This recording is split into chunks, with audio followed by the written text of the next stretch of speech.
พระเกี่ยวเจ้าตั้งสามประการหมายมีพระพุทธพระธรรมพระสงฆ์อันเป็นสารณะที่เปิ่งของหมู่เฮาต่างหลาย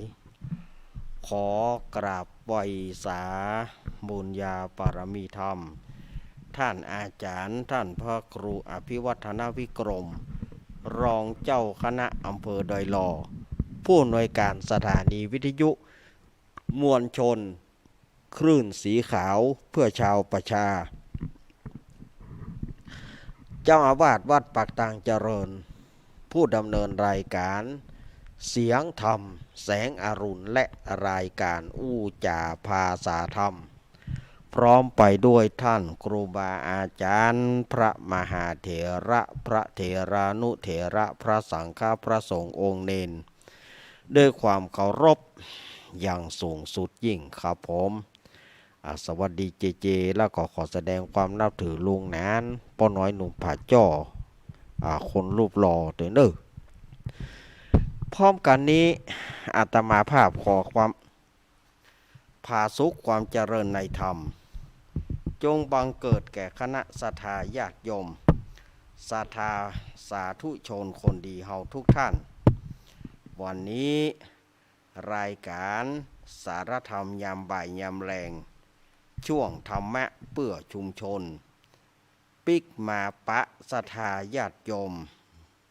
เหมือนเช่นเคยต่างสถานีวิทยุมวลชนคลื่นสีขาวเพื่อชาวประชาตั้งแต่เวลาบ่าย3 โมงไปจนถึง5 โมงแรงโดยมีเก้ากับผมอาตมาภาพสามเณรรักปัญโยนานวัดสันเหมืองตำบลหนองล่องอำเภอเวียงหนองล่องจังหวัดลำพูนมาเป็นผู้จ๋าผู้ดำเนินรายการก่อนอื่นนั้นอาตมาภาพขอออกตัวก่อนว่าด้านซุ้มเสียงเนาะเพราะว่าอากาศมันเปลี่ยนเดี๋ยวก็เย็นเดี๋ยวก็ร้อนทำให้สภาพปรับตัวแทบบ่ทันเนาะก็ทำให้อาจจะมีไข้หวัดนิดหน่อย เมื่อมีไข้หวัดนิดหน่อยมันก็เสียงมันก็ต้องเปลี่ยนไปขอสุมาอภัยศรัทธาญาติโยมด้านซุ้มเสียงเนอรายการนี้ก็ออกอากาศพร้อมกันหลายสถานีมีเช่นว่าสถานีวิทยุคลื่นพระพุทธศาสนาการศึกษาและวัฒนธรรม 104.50 วัดฝ่ายหินตำบลสุเทพอำเภอเมืองจังหวัดเชียงใหม่โดยเมตตาธรรมของท่านอาจารย์ท่านพระครูสมุวิสุวัตรวรกิจโจสถานีวิทยุวัดพระบาทอุดมน้ำบ่อสาวา 100.25 เมกะเฮิรตซ์อำเภอฝางจังหวัดเชียงใหม่โดยเมตตาธรรมของพระเดชพระคุณหลวงพ่อสุจิตตานุรักษ์ด็อกเตอร์แล้วก็ท่านตุปีสุเทพแล้วก็สถานีวิทยุมนเสียงธรรม 106.25 เมกะเฮิรตซ์ตั้งอยู่วัดบุพารามตำบลจ้างเคิงอำเภอแม่แจ่มจังหวัดเชียงใหม่โดยเมตตาธรรมของพระเดชพระคุณหลวงพ่อมงคลวิสิทธิ์เจ้าคณะอำเภอแม่แจ่มแล้วก็ท่านปลัดอุทัยทั้งสองท่านสองอุทัยสถานีวิทยุบ้านทุ่งเรดิโอ 89.50 เมกะเฮิรตซ์โดยป่ออุดมแม่เทียมวันพุทธวงศ์สถานีวิทยุวัดศรีปันเงินเรดิโออำเภอสันป่าตองสถานีวิทยุแม่วางเรดิโออำเภอแม่วางสถานีวิทยุบ้านแป้นเรดิโอบ้านแป้นอำเภอเมืองจังหวัดลำพูนและสถานีวิทยุวิทยาลัยสงฆ์นครลำปางสถานีวิทยุวัดบุญยวาสวิหาร 106.50 เมกะเฮิรตซ์จังหวัดลำปางนี่ก็คือรายชื่อรายนามของสถานีต่างๆที่เปิดฮับคลื่นฮับสัญญาณเข้าสู่วิทยุของสถาญาติโยมเพื่อสถาญาติโยมได้ฟังกันมาปะกันวันนี้เป็นวันอังคารที่12 พฤศจิกายน พุทธศักราช2567เดือนยี่เหนือเดือน12ใต้ออกมานี่12ค่ำวันนี้เลข12โจรกันนะเดือน12วันที่12แล้วก็12ค่ำเอาล่ะ3ดับเบิลเนอะเนาะ3ดับเบิลเนอะวันนี้นะ12โจรกัน3ทะลึบเนอะก็สัปดาห์นี้เป็นสัปดาห์แห่งการลอยกระทงก็เหลือเวลาห่ำ2-3 วันเหลือเวลาห่ำ3 วันก็จะเป็นเทศกาลลอยกระทงหรือว่าเทศกาลยี่เปงหรือว่าเพ็ญเดือน12ถ้าตามภาษาภาคกลางเขาว่าวันเพ็ญเดือน12ว่าเดี๋ยวนี้ไปทางใดเพลงเปิดละศูนย์ธาราพรก็เปิดวันเพ็ญเดือน12สันติดวงสว่างฝากใจใส่กระทงชัยยามิชัยกระทงหลงทาง วันนี้นะไปช่วงนี้นะไปทางใดก็จะได้ยินเสียงเพลง3ประเภทเนี้ยเกี่ยวกับกระทงนี่นะก็เป็นเทศกาลแห่งการลอยกระทง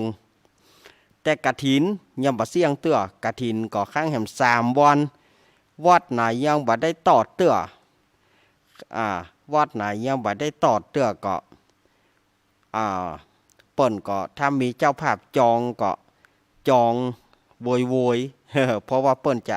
เหลือเวลาแห่ม3 วันต้านตึกวันเดือนยี่เปงนั่นนะสุดแก๊ปหลังเดือนยี่เปงแล้วสุดแก๊ปละบ่มีละสัปดาห์แห่งการเล่นบัทบบัภาพเผาเตียนเล่นไฟบอกฟืนบอกไฟกันก็ขอเตือนกับลูกกับหลานในการเล่น จะไปเล่นในสิ่งที่มันรุนแรงมันรุนแรงไปก็มันไม่ใช่ว่าอันตรายสำหรับตัวเก่าคนที่หัวใจสลายก็คือพ่อก็คือแม่หัวใจสลายหมดถ้าหูว่าลูกพิการมือปุดตีนปุดหูหนวกตาบอดหรือว่าตายคนที่หัวใจสลายก็คือพ่อนั่นแหละก็คือแม่นั่นแหละที่หัวใจสลายญาติโยมฉะนั้นเวลาเล่นก็ขอให้เล่นแบบที่มันเบาๆมันบ่นักบ่หนาเนาะมันปลอดภัยไว้ก่อนถึงแม้ว่ามันบ่ม่วนมันบ่แหงก็เล่นไปเพื่อเป็นประเพณีมันจะสบายแล้วก็มันจะบ่เดือดร้อนพ่อแม่เนาะก่อนอื่นก็ศรัทธาญาติโยมต่อไปนี้ก็จะเป็นประชาสัมพันธ์งานเหี่ยก่อนเนาะประชาสัมพันธ์ข่าวสารงานบุญต่อไปก็วันที่23เนอะวันที่23ธันวาคมพุทธศักราช2567ปลายปีปุ่นนะปลายปีปุ่นก็จะเป็นงานฉลองกาตั้งแล้วก็ฉลองปริญญาตรีโทของท่านเจ้าอาวาสวัดสันเหมืองตำบลหนองล่องอำเภอเวียงหนองล่องจังหวัดลำพูนพระอธิการอิทธิกรวิสุทธิศรีโลเปิ้นจะได้มีการฉลองกาตั้งเจ้าอาวาสแล้วก็ฉลองปริญญาตรีโทวันจันทร์ที่23ธันวาคมอันนี้ก็ฝ่ายจะไปห่วมไปหามหรือว่าฝ่ายจะมีโฮงตาลไปห่วมกันก็แจ้งที่อาตมาได้เนอะถ้าว่าถ้าศรัทธาจะไปทำบุญก็ได้หรือว่าศรัทธาญาติโยมอยากจะเอาโฮงตาลไปห่วมกินห่วมตาลอยากจะเอาโฮงตาลไปโฮงตาลน้ำดื่มโฮงตาลขนมโฮงตาลอย่างต่างๆจะเอาไปห่วมก็ได้เนอะ แจ้งที่อาตมา0892140135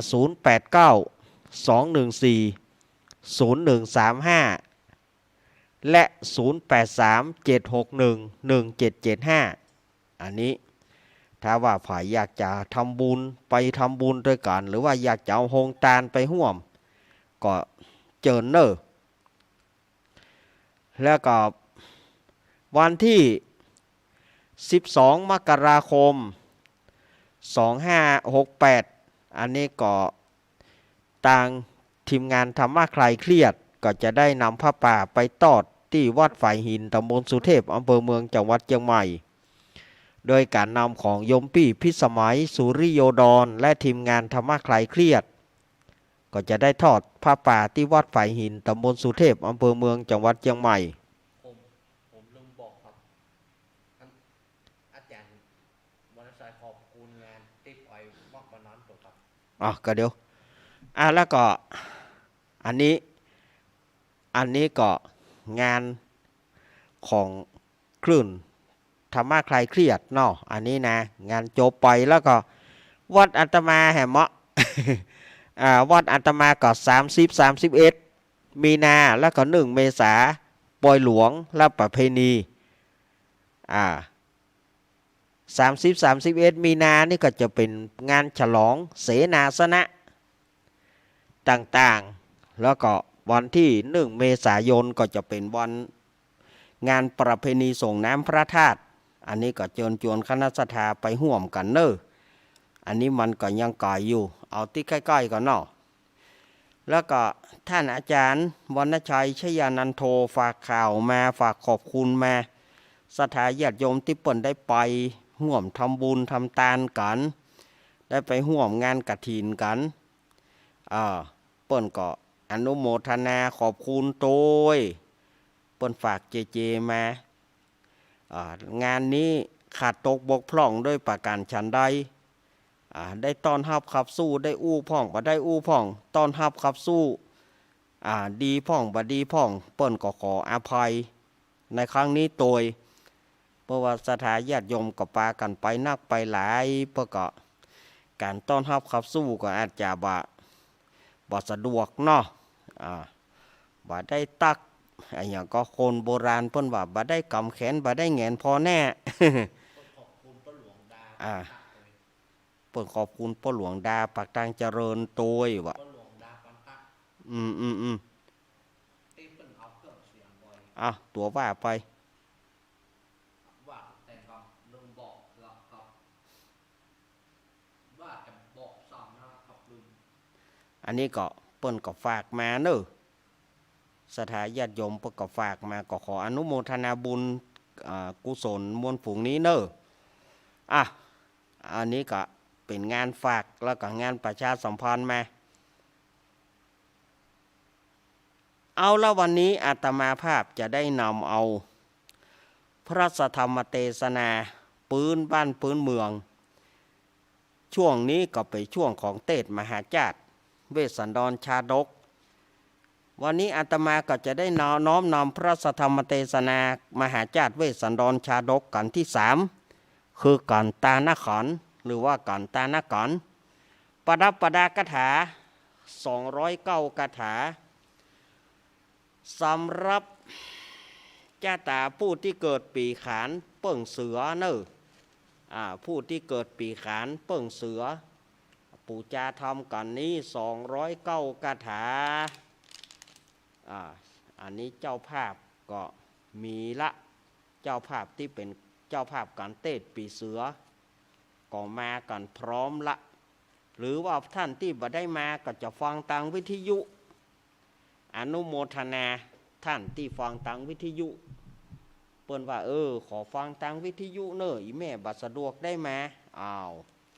บ่เป็นหยังอีแม่จะปูจาเตียนปูจาที่บ้านนะเนอะอีป่อจะปูจาเตียนที่บ้านนั่นนะได้บัดนี้เราก็ มาถึงกันที่3แล้วนะก็เรือแถม10ก่อนกันเนอะเมื่อใดจ้างมันเลี้ยวเมื่อใดก็จ้างมันเนาะ ศรัทธาญาติโยมที่ได้มาแล้วก็ขยับขยายเข้ามาทางในนี้ สำหรับผู้ที่เป็นปู่จาทำตัวเปิงเนาะปู่จาทำตัวเปิงปีเสือเปิงเสือเอาศรัทธาญาติโยมเมื่อได้มาแล้วก็จุดเตียนจัดกถาธรรมเนอะจุดเตียนกถาธรรมเอาจุดเตียนกถาธรรมเอาไปจีตังนอกเลยแม่เอาไปจีตังนอกเลยเอาไปจีตังนอกปุ้นเพราะว่าควรมันจะอุ้มเข้าบนธรรมาสนี่ควรทูบควรเตียนแล้วมันม่วนกอดอกนะบัดเดียวถ้าได้กินทูบกินเตียนนักๆนะมันม่วนแม่เอ๋ยเอาไปตังนอกปุ้นเนอะ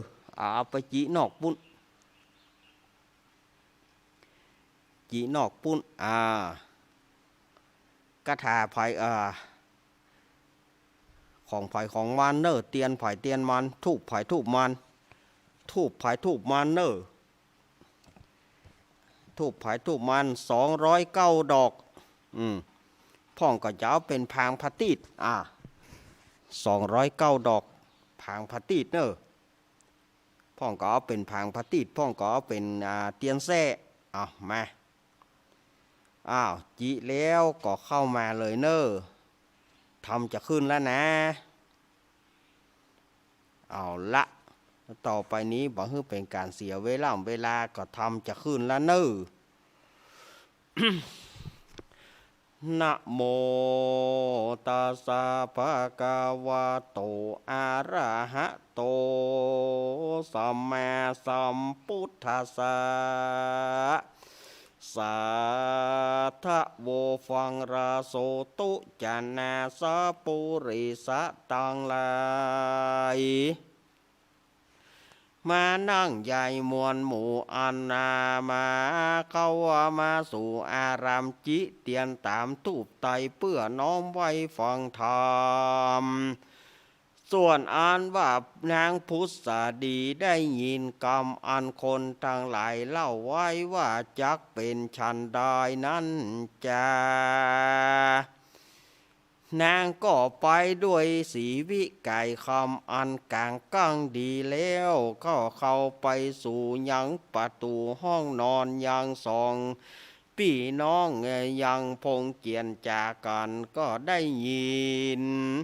กำเจียนจ่าแห่งพระมหาสัจเจ้าแล้วกับนางหนอนเนาราชมาตีส่วนนางพุทธดีก็มาร่ำเปิงในใจว่าอะโหวัตโพโอยนอกวนดีกูกินอย่าปิดหื้อมันตายเหียก่อนบ่อันก็เป่าตกปราสาทก่อนบ่อันก็จักเอาเจือกมามัดคอตายเฮียเต้แหลนหนอลูกกูเฮือตานจ้างเผือกเจ้าเมืองก็มาเหยื่อขับหนีครับลูกกูเฮือปัดปลากจาก4 ปีเมืองงาโตนเฮือไปอยู่ไพรโสนปากวางดังหรือลูกกูจักไปได้ฉันใดนั้นจ้า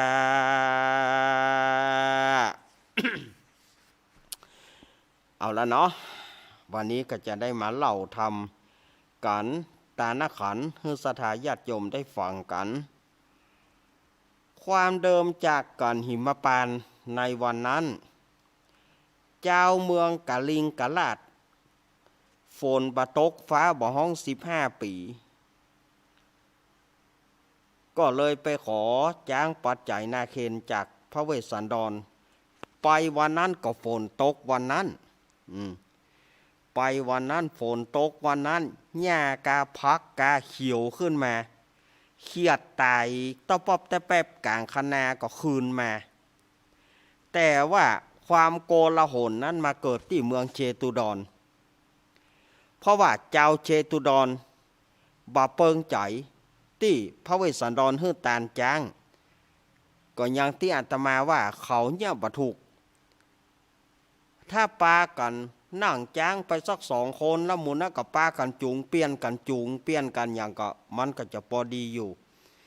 แต่ว่าอันนี้นั่งขึ้นซ้อนจ้างถึง8 คนเจ้าบ้านมาก็เกลียดก็โหดไปฟ้องพระเจ้าสนใจ ขอให้ขับไล่พระเวสสันดรหนีพระเจ้าสนใจถ้าว่าพระเจ้าสนใจแบบปฏิบัติตามเขาจะล้มเขาจะโค่นอำนาจรสช.จะยึดอำนาจของพระเจ้าสนใจจะปฏิวัติรัฐประหารจะโค่นราชบัลลังก์พระเจ้าสนใจพระเจ้าสนใจก็กลัวเสียราชบัลลังก์ก็เลยบอกคือว่าเอาจะไล่ลูกหนีแล้วก็ถูกนายนักการผู้ฉลาดไปบอกข่าวสารแก่พระเวสสันดรพระเวสสันดรก็ไปลานางมาทีนางมาทีก็ซ้ำจะไปโตยแล้วก็พระเวสสันดรก็บอกเสนาอามาตย์บอกว่าจัดของสิ่งละ700วันพรุ่งนี้เราจะฮื้อตานเป็นวันสุดท้ายวันแล้วเราจะไปวันหน้าธรรมาได้เล่ามาถึงต้นนี้นะต่อไปทำมันวันนั้นทำมันก็จบสื่อนี่เนาะต่อไปก็มาเล่ากันตาหน้าขันหรือว่าตาหน้าก่อนนี่นะมาเล่าให้ศรัทธาญาติโยมได้ฟังกันเนาะ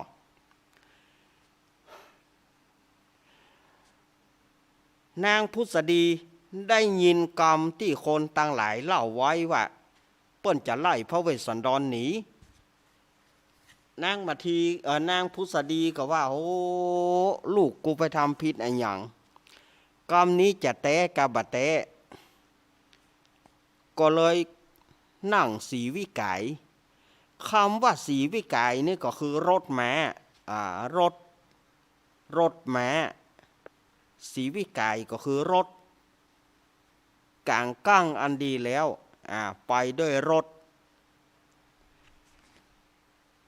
ขี่รถไปแล้วก็ไปยืนอยู่ประตูห้องนอนของพระเวสสันดรกับนางมาทีที่พระเวสสันดรกับนางมาทีอู้จ่ากันเรื่องจะไปพระเวสสันดรบอกให้ไปนางมาทีก็ตึงจะไปที่อู้กันนางพุทธดีก็ได้ยินก็โอยน้อ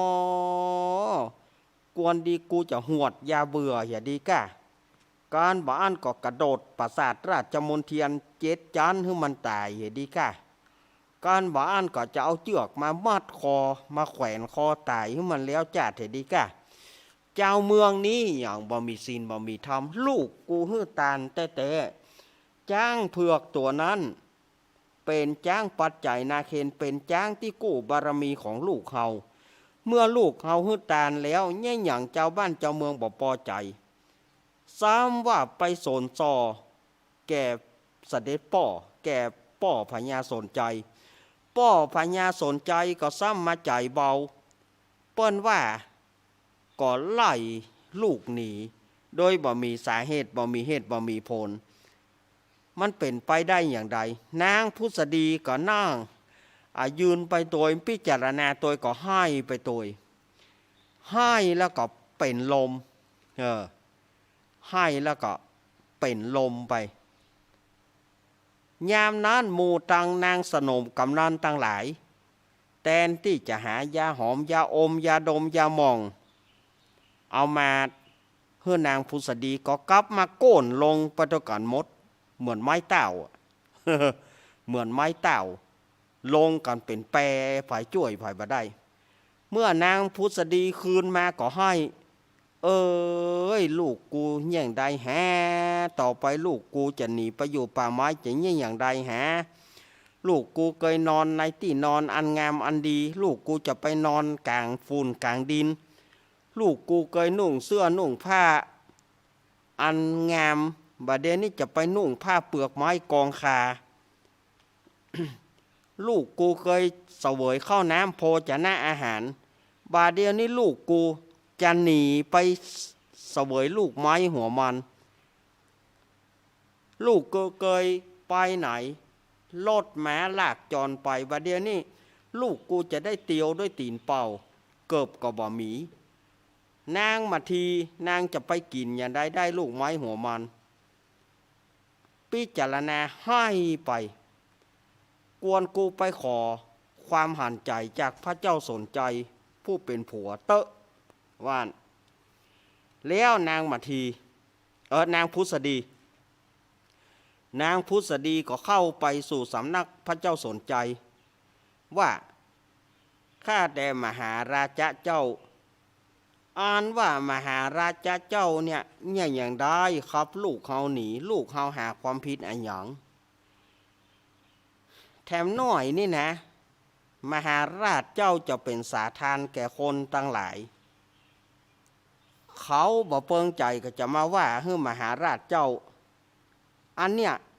ลูกเขาฮื้อตานจ้างเผือกแทนที่มหาราชเจ้าจะอนุโมทนากับไล่ลูกหนีมหาราชเจ้านี่จะเป็นอย่างราชหงส์ปีกหักในไปหน้าไปตาไผ่จะมาพอเจ้าบ้านเจ้าเมืองกับลูกเนี่ยมันจะเหมือนลูกก่อไผ่จะมาพอมหาราชเจ้าเมื่อมหาราชเจ้าอายุเท่าแก่ไปแล้วหาไผ่จะมาพอบ่ได้หาอย่างใดไปหน้าไปตาก็จะเหมือนกับหงส์ปีกหักขำอยู่เหนือขี้เปอะขี้ดินอยู่ห้านั้นขอมหาราชเจ้าจะไปขับลูกเฮาหนีเตอะเมื่อนั้นพระเจ้าสนใจก็บอกว่าพุทธดีเฮ้ยอ่านว่าเต้าผญาตนใด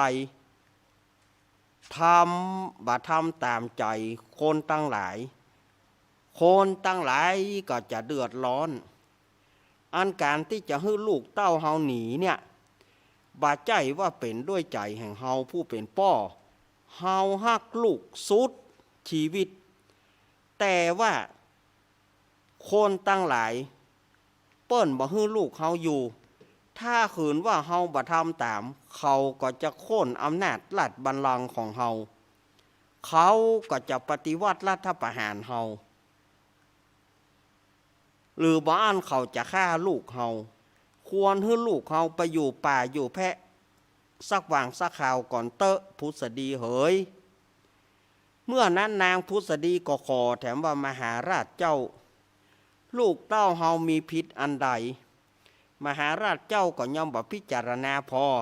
แย่ยังต้องใจหม้อกับเจ้าเมืองตั้งหลายมาขับลูกเฮาหนี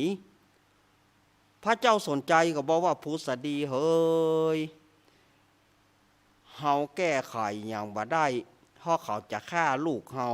เฮาก็ขอเขาแล้วเขาก็บ่ตกลงถ้าบ่อ่านเขาจะฆ่าลูกเฮาขอให้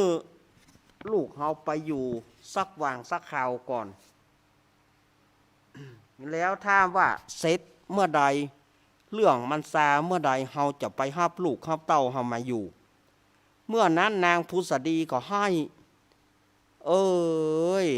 ให้แต่เนอนะให้แล้วก็เป็นลมแถมะนางสนมกำนันก็ยังว่านั่นเป็นลมตัวเปิ่นแถมะ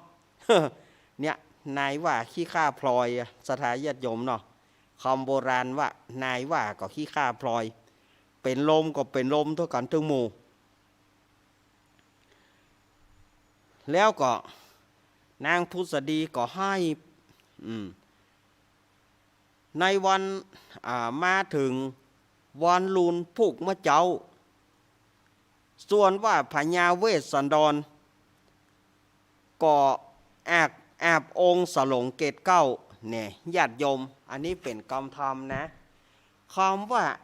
แอบองค์สลงเกตเก้านี่ก็คือว่าแอบน้ำสระผมแอบองค์ก็คือแอบน้ำสลงเกตเก้าก็สระผม อาบน้ำแล้วก็สระผมทาโรงเครื่องเต้าใหม่เสวยเข้าน้ำโภชนะอาหารอันมีรสหลายประการลาบพ่องแกงพ่องเนาะลาบพ่องแกงพ่องน้ำพริกพ่องโอ้ของแบบอร่อยขนมกาของหวานกาเนี่ยขอมาถวายพระเวสสันดรพระเวสสันดรก็เสวยไปน้อยเดียวแล้วก็บอกคือยาโจกทั้งหลายว่าสู่จงห้างดาของต่างๆอย่างละ700ตามที่เฮาสั่งเตอะแล้วยาด่ายาไล่ยาโจกทั้งหลายเอาเฮือเขาได้อิ่มเข้าน้ำโภชนะอาหารเฮือเขามักปรารถนาเขาแค่ได้อันใดก็เฮือเขาเฮือเป็นตานแก่เขาอย่าได้ด่าอย่าได้ตีฝูงยาโจกฝูงนั้นเฮือเขาได้ ตามใจเขาเตอะเขาอยากให้กินก็เอาให้เขากินเขาอยากได้ของอันใดเอาให้เขาแล้วพญาเวสสันตระก็ไปสู่ศาลากวานตาลเทวดาบันดลหัวใจฮือยาจกตั้งหลายทั่วที่สานุทิศมาฮับของตาลจากพระเวสสันดรเป็นครั้งสุดท้ายยาจกตั้งหลายก็ให้ปากันหุยว่าบัดเดียวนี้พญาเวสสันดรเฮาจะไปแล้วเมื่อพญาเวสสันดรไปแล้วหมู่เฮาจะไปหาที่เปิ่งที่ไหนเฮาจะไปหาไผ่หาที่จะ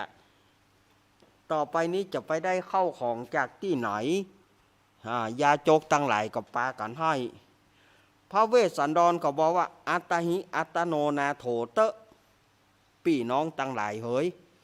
ขนาดเฮายังโดนไล่ท่านเขามาให้มาหุยว่ามีที่เปิ่งตัวเก่าเตอะท่านเฮ้ยตามยถากรรมเตอะเปิ่งตัวเก่าไปเตอะเนอมีตะใดก็กินไปตะอัน พระเวสสันดรฮื้อตาลอย่างละ700ในวันนั้นน่ะก็เกิดอัศจรรย์ลั่นก้องแผ่นดินห้องดอยคางแม่น้ำมหาสมุทรสาครไหลนองฟ้าฝนสายฟ้าบกวนแมบก็มาแมบแผ่นดินไหวแผ่นดินคางด้วย อานิสงส์ในการตาลในวันนั้นพระเวสสันดรฮื้อตาลไปจนถึงค่ำยาจกปิกหมดแล้วบ่มีอย่างสักอย่างแล้วมืดละพระเวสสันดรก็เข้าไปในปราสาทราชมนเทียนอาบองค์สลงเกตเก้าอาบน้ำสระผมแห่งกำหนึ่งแล้วก็เสวยข้าวน้ำโภชนะอาหารปราณีตลาบพ่องแกงพ่องอย่างที่ว่าตะเกียแต่ว่าพระเวสสันดรก็เสวยไปได้น้อยเดียวก็เกิดว่าเฮาจะไปลาป่อจะไปลาแม่แล้วเฮาก็จะไปละวันพุธเมื่อเจ้าเฮาก็จะไปละก่อนอื่นก็ต้องไปลาป่อลาแม่อย่าก่อนเนาะนางมาทีก็น้องจะไปโตย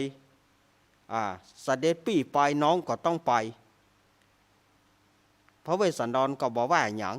เพราะว่าเปิ้นฮู้กรรมกันละเปิ้นมีศีลเสมอกันเปิ้นอู้กันได้ถูกต้องพระเวสสันดรเข้าไปสู่สำนักพญาสนใจก็ไปลาพระเจ้าสนใจบอกว่าเสด็จป่อเอ๋ยอ่านว่าบุคคลใดบอกใกล้ต่างๆเฮาตัวลูกเนี่ยบักใกล้ต่างๆลูกเฮือตาลป่อก็ว่าบดีครับลูกตัวเก่าหนีบาเดียวนี่นะเสด็จป่อบ่ฮืออยู่ข้าก็จะบ่อยู่ละข้าเฮือตาลจ้างอันเป็นสิ่งสมบัติส่วนตัวของข้าจ้างเจือกนี้เป็นจ้างกู้บุญบารมีแห่งข้าแต่ว่าเสด็จป่อก็ว่าข้าบดีฟังกรรมเจ้า4 ปีมาสนสอว่าข้าจะล้มหล่อบุรีข้าจะล้มหล่อเอาเมืองบ่เป็นหยังเมื่อเสด็จป่อไล่ข้าก็จะไปบุญมีบ่ตายข้าจะมาตอบแทนคุณเสด็จป่อแต่ถ้าข้าตายไปแล้วก็คือจ้อยว่องเนอะเสด็จป่อเนอะขอเสด็จป่อจงอยู่กับไพร่ฟ้าประชาชนเพราะเสด็จป่อฮักประชาชนฮักพลเมืองเจตุดรหลวงพ่อก็เสด็จป่อก็อยู่กับเขาเนี่ยเนอะข้าจะไปแล้วข้าจะจรจากแล้วเสด็จป่อมีอายุมั่นยืนยาวเนอะวันพุ่งมาเจ้าข้าจะไปแล้วข้าจะจรจากแล้วเสด็จป่ออยู่ดีมีสุขเตอะว่าแล้วก็พระเวสสันดรก็ไปไหว้กราบลาเสด็จป่อแล้วก็เข้าสู่สำนักพระนางพุษดีก็บอกว่าเสด็จแม่เอ๋ยบัดเดี๋ยวนี้ข้าขออนุญาตไปบวชเป็นจีไปบวชเป็นฤาษีเนอะ ข้าจะขอไปบวชเป็นฤาษีไปอยู่ในเขาวงกฏกิรีปูนข้าฮือตานจ้างป่อก็ว่าบดีบัดเดี๋ยวนี้เมื่อป่อว่าข้าบดีข้าก็จะไปแล้วเนอะแม่เนอะขอแม่อนุญาตเธอเตอะเมื่อนั้นนางพุษดีก็บอกว่าลูกเอ๋ยแม่ก็อนุญาตนอให้ลูกไปบวชเป็นพระฤาษีขอให้ลูกได้เป็นสรีสัพพัญญูพุทธเจ้าในอนาคตการเนอว่าแต่มาทีบ่ต้องไปแล้วแม่อยู่กับแม่เนี่ยอยู่เลี้ยงหลานในเมืองเตอะเป็นอย่างได้ลูกจะไปได้ในป่าไม้มันน่ากลัวนะไปอะเนาะมาทีเนาะอยู่กับจารีกันหาในเวียงเตอะเมื่อนั้นนางมาทีโยกมือไหว้เสด็จแม่เสด็จแม่เฮ้ยเสด็จแม่เป็นเจ้าอันถ้าว่าเสด็จแม่จะฮื้อข้าอยู่แล้วเสด็จปี่ไปอยู่ในป่าแล้วจะฮื้อข้ามีความสุขอยู่ในหัวในวังนี้ข้าบ่เอาข้าจะขอไปตัวเสด็จปี่เวสสันดรเสด็จปี่ไปที่ไหนข้าก็จะไปเสด็จปี่จะไปลงนรกข้าก็จะไปลงมรณกเสด็จปี่จะขึ้นสวรรค์ข้าก็จะขึ้นสวรรค์เสด็จปี่จะไปป่าไม้ข้าก็จะไปป่าไม้เสด็จปี่นอนเหนือดินข้าก็จะนอนเหนือดินข้าก็จะไปเสด็จปี่เสวยลูกไม้หัวมันข้าก็จะไปเสวยลูกไม้หัวมันเหมือนกันเสด็จแม่เอ๋ยขนาดว่าเสด็จปี่ฮื้อตานจางเผือกเสด็จป่อยังไล่หนีลูกกับตัวแต่ไล่หนีแล้วข้าเป็นไผข้าเป็นลูกสะใภ้พิษใจอย่างเสด็จป่อก็จะไล่ข้าหนีข้าขอไปเตอะเสด็จแม่เพคะ เมื่อนั้นพระเจ้าสนใจมาสมทบพอดีก็บอกว่ามาทีเฮ้ยอันในป่านี่นะมันมีราชสีห์แลดจ้างมันมีงัวเถื่อนควายเถื่อนมันขังลูกจ้างเถื่อนควายจ้างเถื่อนแม้เถื่อนมีนักมีหนามันหันไผ่บ่ได้เสือหมีผีป่าก่อนนักเสือหมีผีป่าก่อนนักมีตังแมงบงจักเห็บแมงป่องยุงกะหินกะลูกบ่เคยได้สัมผัสอย่างอี้ลูกจะไปได้อย่างได้ฉะนั้นอยู่เลี้ยงหลานปู่ในเมืองเตอะลูกเขยเมื่อนั้นนางมาทีก็กราบไหว้เสด็จป่อเพคะขนาดว่าลูกกับตัวเก่าลูกกับอกลูกกับตับกับตองเสด็จป่อยังขับไล่หนีแล้วข้าเป็นไผข้าเป็นแค่ลูกสะใภ้พิษใจยังเสด็จป่อก็ต้องไล่ขนาดลูกตัวเก่าเสด็จป่อยังไล่แล้วจะให้ข้าอยู่แม้นว่าข้าได้ปัดปากจากเจ้าปี่เวสสันดรแม้จะนอนในปราสาท10 จาน20 จานจนถึงก้นเทวดาข้าก็มาอาจจะมีความสุขได้เสด็จป่อเอาเปรียบไล่ลูกหนีแล้วจะให้ลูกไปอยู่ข้าจะอยู่ได้อย่างใดผัวกับเมียเมื่อผัวไปเมียก็ต้องไปผัวไปนอนป่าไม้เมียมีความสุขข้าบ่เอาอย่าได้ข้าก็จะไปตัวเจ้าปี่มาทีเฮ้ยในป่าไม้นี่นะมันบ่ใช่มีอย่างดีลูกพระเวสสันพระเจ้าสนใจจี้แจงต่างๆมันบ่ใช่ดีลูกเสือมีผีป่าก่อนนักลูกไม้หัวมันเจ้าจะไปกินได้อย่างไรมาดว่านางได้ยินเสียงนกเกาแยกมาฮ้องกลางคืนนางก็ยังกลัวนางได้ยินหมาจิ้งจอกหมาผีมาฮ้องในเวียงนางก็ยังกลัวแล้วนางไปอยู่ปูนน่ะนางจะอยู่ได้อย่างได้ลูกเขยลูกสุติฮักของป่ออยู่ในเวียงเต้าป่ออยู่เลี้ยงหลานในเวียงเต้าป่อป่อไล่เวสสันดรป่อบ่ได้ลูกมาบ่ได้ไล่ลูกมาทีลูกจะไปได้อย่าใดข้าได้เสด็จป่อเพคะตีหัวฝากกับสนั่นหัวฝาตีหัวมากับสนั่นหัวคนเมื่อเสด็จป่อไล่ลูกได้เสด็จป่อก็ย่อมไปหน้าเสด็จป่อก็ย่อมจะไล่หม่อมฉันได้ ม่อมฉันเป็นแค่ลูกสะใภ้ฉะนั้นถ้าม่อมฉันได้พัดภาคจากเจ้าปี่เวสสันดรแม้จะมีราชสนมบริวารเป็นหมื่นเป็นแสนจะมีแก้วแหวนแสนสิ่งถ้าใดถ้าเบาข้าก็อาจจะไปจะทำได้จะอยู่ได้ผัวตุกเมียก็ต้องตุกผัวสุกเมียก็ต้องสุกผัวตุกเมียสุกข้าบ่เอาแม้นว่าจะข้าให้ข้าไปอยู่กับใจอื่นที่บ่ใจเจ้าปี่เวสสันดรข้าก็บ่อาจอยู่ได้เสด็จป่อเพคะม่อมฉันกลัวใจคนที่เฮือผัวได้ไปตุกแต่เมียอยู่สุขสำราญกับป้อใจม่อมฉันบ่เคยมีเมื่อเจ้าปี่ไปม่อมฉันก็ต้องไปเพคะหวานเมื่อนั้นพระเจ้าสนใจก็มาทีเหยเมื่อป่อจ่ากำดีป่ออู้กำดีแล้วเจ้าบ่มีใจจะตวยเจ้าบ่มีใจหม้อจากตามป่อก็บ่อาจจะห้ามได้ถ้าเจ้าจะไปก็ไปแต่ป่อขอเอาจารีกันหาไว้กับในวังนี้เป็นดังรือหลานปู่หลานอีป่อจะไปกินลูกไม้หัวมันได้หลานเคยอยู่ในหัวในเวียงมีคนปัดวีไปอยู่ในป่าไม้มีไผ่ปัดบ่มีไผ่วีเฮ้อแล้วก็หลานเคยเสวยข้าวน้ำโภชนะอาหารด้วยจีนป่าหลานกูจะไปกินลูกไม้หัวมันอย่างใดได้โอ้ยหลานกูเคยไปด้วยรถมีเกิบซุปตีนบัดเดี๋ยวนี้หลานจะไปด้วยตีนเป่าอย่างใดหลานจะไปได้ขอเอาลูกไว้นี่ถ้าว่าลูกมาทีจะไปป่อก็ตึงว่าขอเอาจารีกันหาไว้นี่เตอะอย่างน้อยป่อได้หันหน้าหลานก็เหมือนก็ได้หันหน้าเจ้าตึงสองเมื่อนั้นนางมาที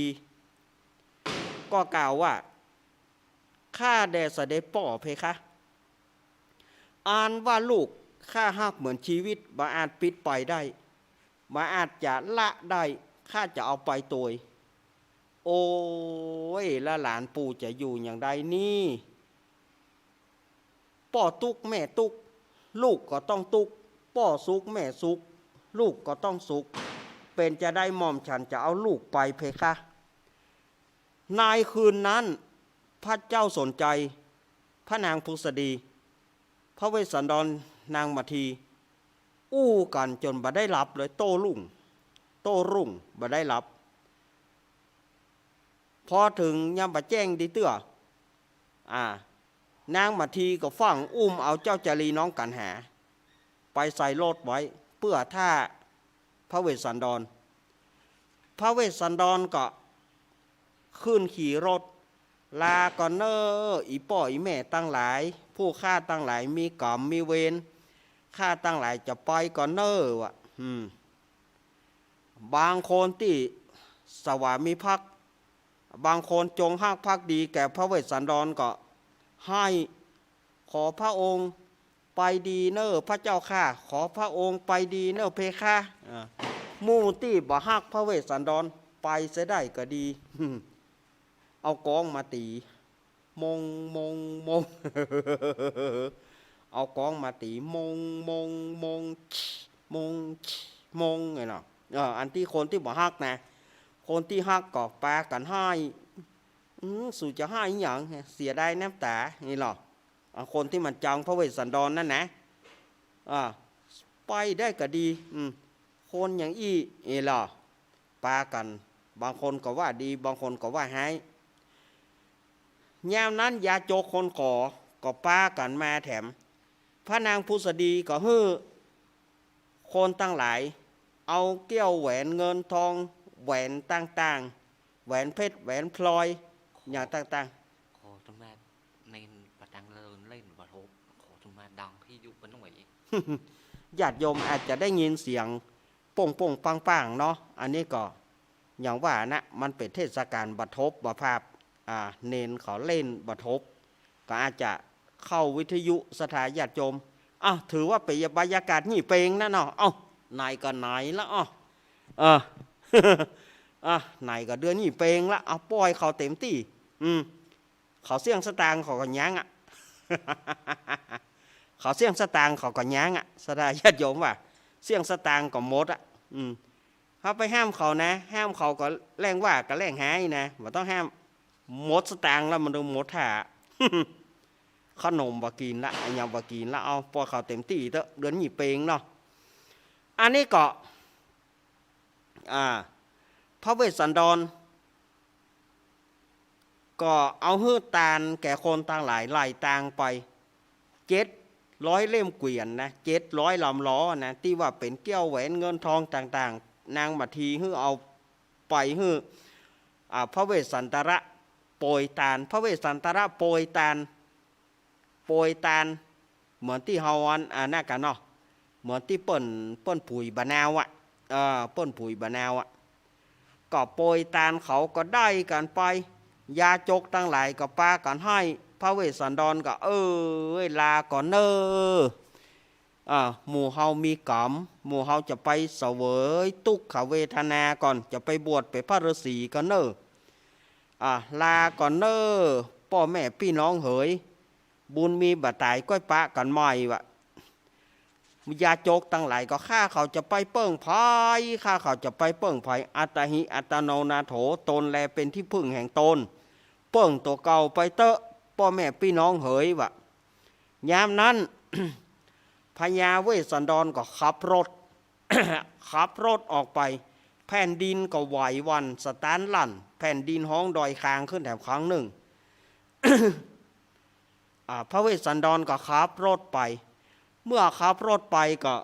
บอกคือนางมาทีว่ามาทีเหยบัดเดี๋ยวนี้นางจงไหว้หน้าพอปราสาทที่เราจะจากไปหรอรถของพระเวสสันดรเหมือนกับมีหัวจิตหัวใจก็ไหว้ ไหว้รถเธอพระเวสสันดรไหว้รถเธอนางมาทีพอปราสาทราชมนเทียนแล้วก็พระเวสสันดรก็ขับรถไป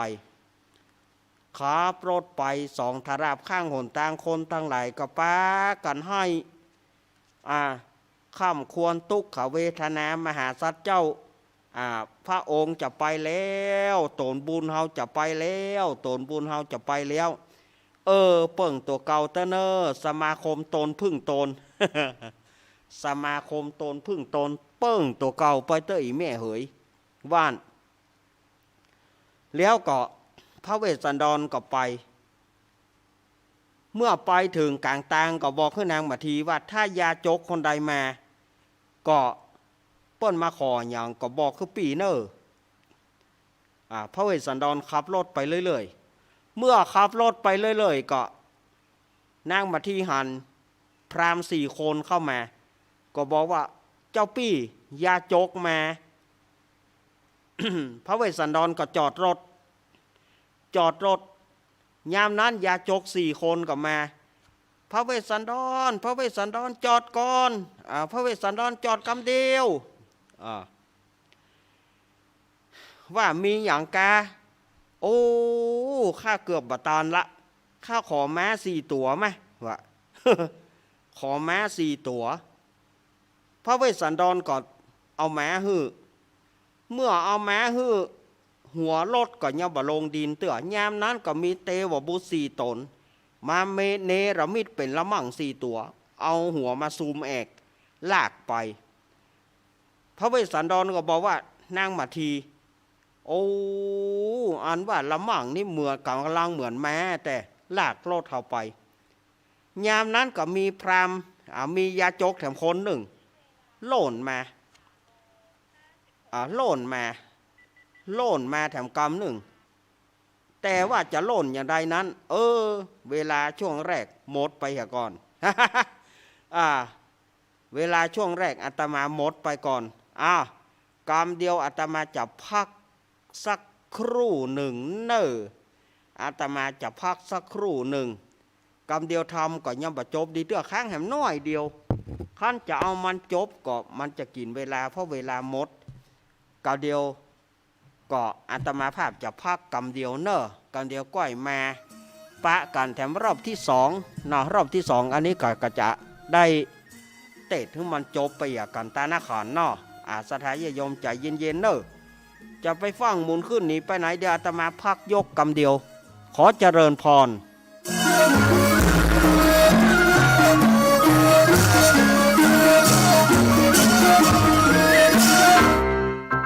น้องหน้าหนาวนี้ไปแอวเหนือหางพักที่นี่บอรีสอร์ทนี้ดีขนาดมีเครื่องทำน้ำอุ่นระบบแก๊สเอาไว้ให้พร้อมแต่ก็ต้องระวังเนอะเครื่องทำน้ำอุ่นระบบแก๊สมีคนตายมาหลายรายแล้วจะอั้นเลยกะอ้ายก็นึกภาพเอากะเปิดเครื่องทำน้ำอุ่นระบบแก๊สในห้องน้ำถ้ามันมีพัดลมดูดอากาศการหมุนเวียนของออกซิเจนมันจะดีได้จะใดในเมื่อการเผาไหม้บ่สมบูรณ์ก็เกิดการสะสมแก๊สคาร์บอนมอนอกไซด์สูดดมเข้าไปมันจะไปจับกับเม็ดเลือดแดงและทำให้เม็ดเลือดแดงจับกับออกซิเจนได้น้อยลงเมื่อออกซิเจนเข้าไปถึงปอดก็จะย่างให้คลื่นไส้เมาหัวหายใจยากจนถึงขั้นเป็นลมแล้วก็ตายได้โดยเฉพาะคนที่มีโรคประจำตัวเช่นโรคหัวใจโรคเลือดจางหอบหืดถุงลมโป่งพองโรคความดันโลหิตสูงซึ่งจะมีโอกาสสูงกว่าคนอื่นน่ากลัวขนาดเนาะนั่นก็บ่ถึงขนาดนั้นถ้าหากรู้วิธีคือถ้าอาบน้ำด้วยเครื่องทำน้ำอุ่นระบบแก๊สบอดี้อาบเกิน10 นาทีจะต้องเปิดพัดลมระบายอากาศหรือเพื่ออากาศถ่ายเทได้ดีอันนี้ก็จะช่วยได้นักถ้าหมู่เฮาแค่หูข้อมูลเพิ่มเติมโทรสอบถามได้ที่กลุ่มสื่อสารความเสี่ยงและพัฒนาพฤติกรรมสุขภาพสำนักงานป้องกันควบคุมโรคที่1เชียงใหม่053-140-774-6หรือสายด่วน1422จนเครียดกินเหล้าจนเครียดกินเหล้า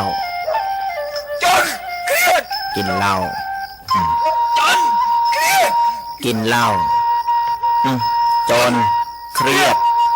กินเหล้าจนเครียดกินเหล้าก็เลยยิ่ง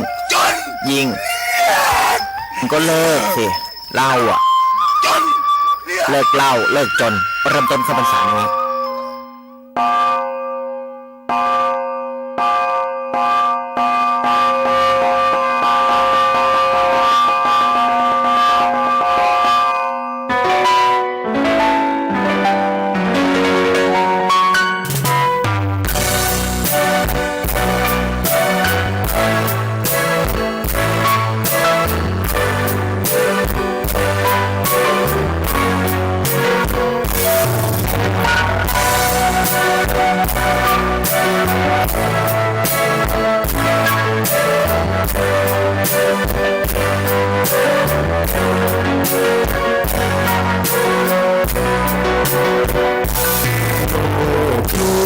ชวนให้คิดอนิจจัง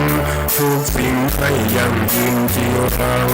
ย่อมผูกพังตามกาลเวลาจะฝืน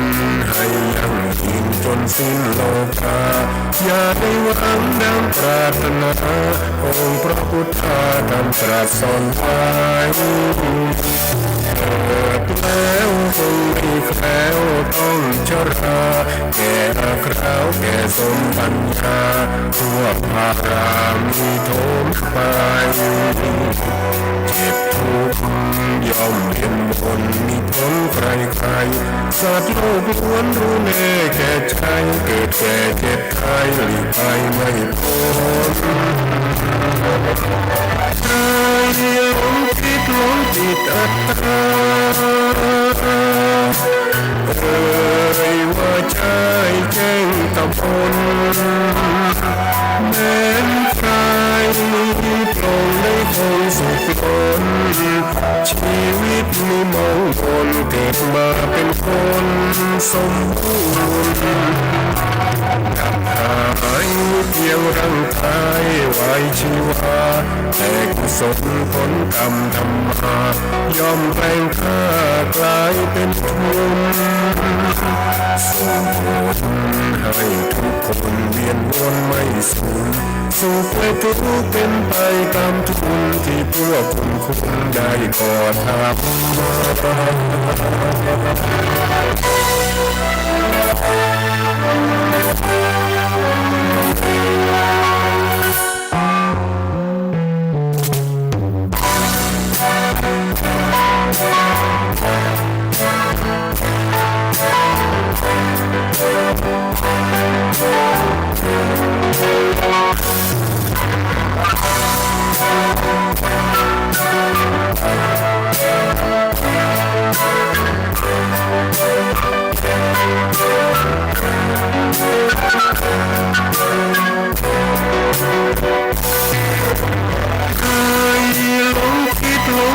กับตาเอ่ยว่าใจแจ้งกำมลแม้นใครตรงได้คงสุขล้นชีวิตนี้มองบนเกิดมาเป็นคนสมบูรณ์ดับหายเพียงร่างกายไว้ชีวาแต่กุศลผลกรรมทำมาย่อมแปลงค่ากลายเป็นทุนส่งผลให้ทุกคนเวียนวนไม่สูญสุขและทุกข์เป็นไปตามทุนที่พวกคุณได้ก่อทำมา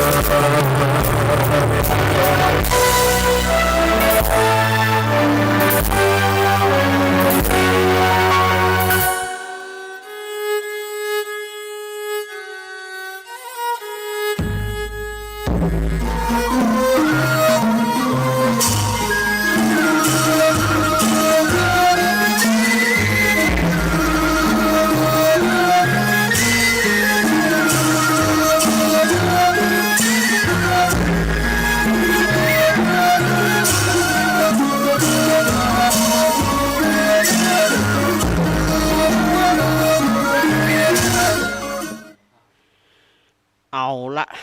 สถาญาติโยมสาธุชนตั้งหลายอาตมาภาพก็พักฉันน้ำฉันท่าก็ฉันยา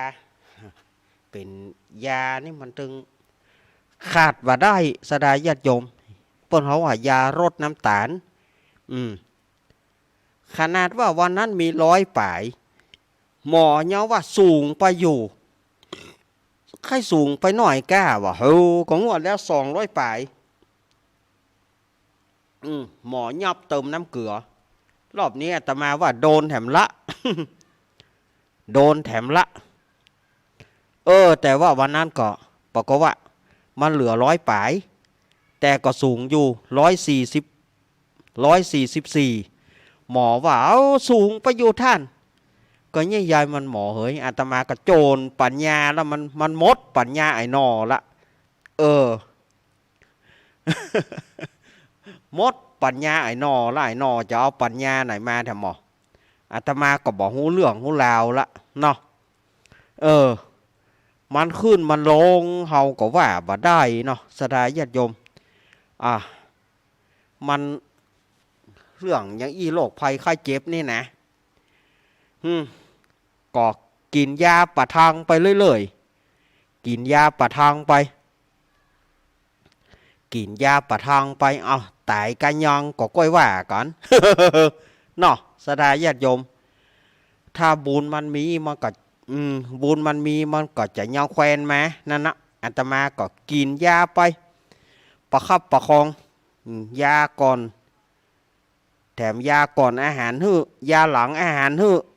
สปะเรื่องยา ไหนก็ห้านนั้นนะคอก็เจ็บนั่นคอก็เจ็บต้องอมยาอมตัวแถมบ่อมก็ว่าได้มันจะไอว่ายายก็บ่ดีแต่จะไปโจมนะอาจารย์เข้ารายการโอเคเข้ารายการก็เข้ารายการเนาะเต้ถึงมันจบแห่เหลือแห่น้อยเดียวตากี้นี่อาตมาได้ว่าเมื่อพระเวสสันดรฮื้อตานม้าไปแล้วหัวรถก็ยังบ่ลงดินเตื้อยามนั้นก็มีเตวบุตร4 ตนเนรมิตเป็นละมั่ง4 ตัวเอาหัวมาซูมแอกลากรถของพระเวสสันดรไปพระเวสสันดรก็มาบอกนางมาทีว่า โอ้มาทีเฮยบาเดียวนี้แม้ละมั่ง4 ตัวเนี่ยมันกำลังมันเหมือนกับแม้แต่ลากรถเขาไปกวยว่ะก็ขับรถไปยามนั้นก็มียาจกหล่นมาตัวพระเวสสันดรกำเดียวก่อนจอดก่อนพระเวสสันดรฟังเบรกรถจุดประสาบไม่มุงมีอย่างกะบัดเดี๋ยวนี้นะข้าเกือบบัดตานพระองค์ละนี่อย่างจะขออย่างแถมบ่มีอย่างเลี้ยวขอรถไหม ง่ายๆเนี่ยนะโอ้จะมาขอรถกับเปิ้นดีๆอย่ามาอู้ดีๆเท่านะขอรถไหมวะ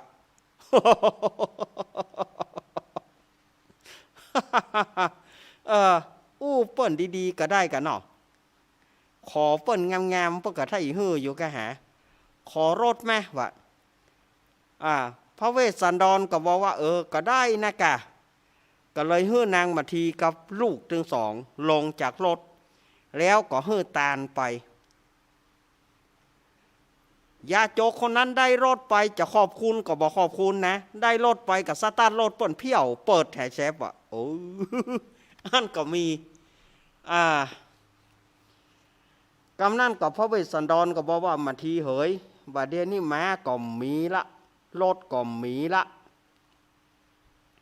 บัดเดี๋ยวนี้เราจะต้องเตียวแล้วนะบัดเดี๋ยวนี้เราจะต้องเตียวละ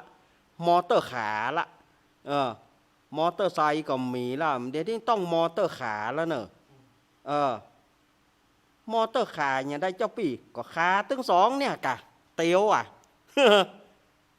มอเตอร์ขาละเตียวอย่างเดียวหนตางก็กีดเนาะปอตีปีเตียวได้แล้วก็น้องเตียวได้ตั้งหลังเอาอีปะ มาทีเหยเจ้าจงอุ้มน้องกันหาจะยังแควนน้อยเฮาจะอุ้มเจ้าจารีไปว่าแล้ว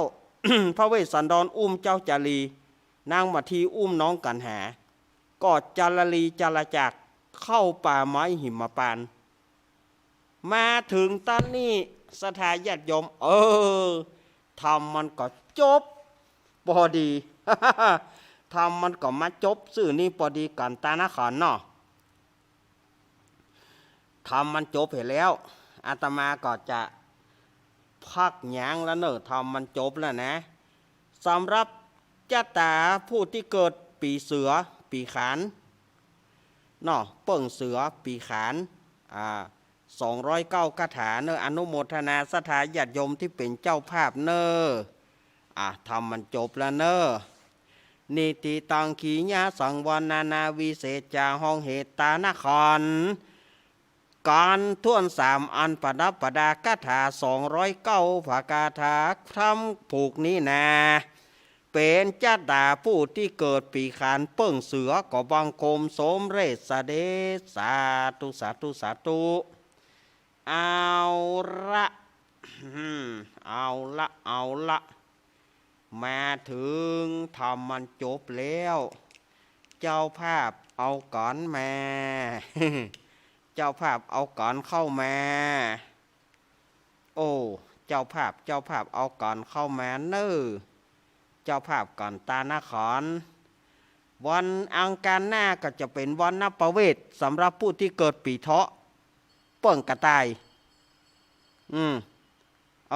ไอติมจะมาเป็นเจ้าภาพด้วยก่ะ หูมันฟองอย่าปูนแต่ ถ้าเป็นอ้อยหีบเล็กก็แควนหน่อยเนาะมีก็หาอ้อยหีบเล็กบอกมาทางนี้ก็ป้อกาติม มาเป็นเจ้าภาพก่อนเตะตัวก็ได้เนอะ ว่าเล่นว่าได้เด้อ ว่าเล่นก็ม่วนแต่อยู่ๆมาลิงก็เลยเฮ้ยหน่อย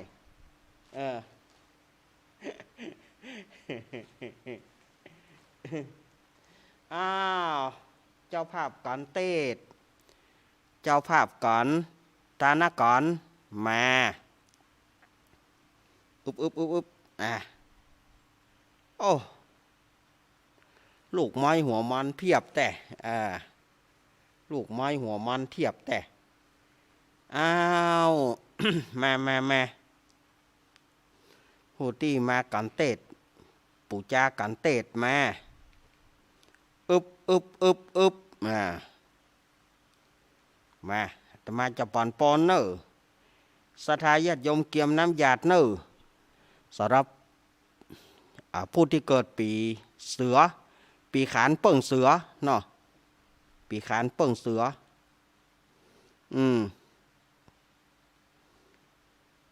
มาแล้วเนาะเอาต่อไปอาตมาก็จะได้ เพื่อปอนแก่ศรัทธาญาติโยมตั้งจิตตั้งใจเนอเอวังหนตุดีแหละจะในวันนี้ก็หากว่าเป็นวันดีสิริสุภาพมังกละอันประเสริฐล้ำเลิศยิ่งกว่าวันเนี่ยยำตั้งหลายวันนี้หากได้มาเป็นวันเดือนยี่เปงการตั้งเตตมหาจาตุเวสสันดรจาดก13การบัดนี้ก็หากได้หมายมีมูลศรัทธาตั้งหลายก็ได้ปากันสโรงหงควายตกแต่งพร้อมนำมายังจตุปัจจัยไตรยตานตั้งหลายมูลผงนี้เพื่อจะมาปูจาพระสัทธรรมเทศนามหาจาตุเวสสันดรจาดกกันที่3คือการตานาขันอันประดับประดาคาถาได้209คาถาสำหรับเจตาผู้ที่เกิดปีขานเปิ่งเสือวันนี้มุรศรัทธาตั้งหลายได้กรรมปรารถนาอันใดก็ดีขอให้สมความมุ่งมั่นปรารถนาจุยังจุปการขอให้มีอายุปีอายุเดือนอายุวันอายุยามไปจะใจในทีฆาการบัดนี้ยามนี้นั่นจุงจังมีเตียงแต่ดีหลียะถาวาริวหาปุราปริปุเรนติสาครังเอวะเมวะอิโตทินังเปตานังปะคปติอิชิตังปฏิตังตุมหังขีปะเมวะสมิสตุสัพเพปุเรนตุสังกปะจันโทปนารโสยะถามณิโจติรโสยะถาใจยสิทธิทานังลาพังโสถิภกยังสุขังพลังสิริอายุจวโนจะโพคังวุธิจยสิทธิพวันตุโวสปิติโยมิวัชันตุสปะโรโกวินัสตุมาเตภวะตวันตรโยสุขีติกายุโกภวะอภิวาทนาสีริสานิจังพุทธาปัจจายโนจตารโรธรรมวัฏันติอายุวโนสุขังปะลังสาธุสาธุสาธุอ้าวกรรมการมาเอาเครื่องทายทานเอาไปเต แม่บ้านตั้งหลายกรรมการตั้งหลายยกออกไปยกออกไปเอาไปเตอายุวันโนสุขังพลังกรรมการลันไปละอย่าเข้ากรรมเข้ากรรมไหมล่ะ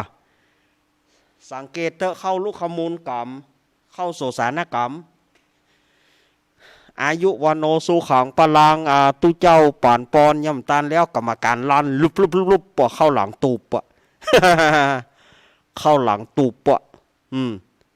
เอาไปชำแหละกันละเอาไปตั้งนอกพุ่นเอาไปเตเลยแม่เขาห่อเข้า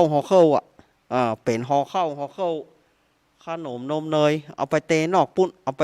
กินกันนอกพุ่นโอเค ศรัทธาญาติโยมตั้งหลายทำก็เตดแล้วปอนก็บันไปแล้วเนาะที่นี่ก็เฮาก็มาเบาสมองกันพ่องบ่เบาสมองได้ท่านอาจารย์เบาสมองเขาเล่นละครบ่ละครเพลงเนาะอยู่ๆก็ง่อมแต่ ง่อมแต่เล่นละครเพลงสัก2เพลงบ่วันนี้คณะลุงอ้ายและสหายลุงอ้ายบ่ได้มาเมื่อยคนเท่านี่ซีกออกมาเมื่อยเฮ้ยบุญบะเสี่ยงผ้าเหลืองกับโหลู่ซีกเหรอเมื่อยเมื่อยได้2-3 วันเอาไปฉีดยาได้2 เข็มละก็ย่ำบ่หายเตื้อ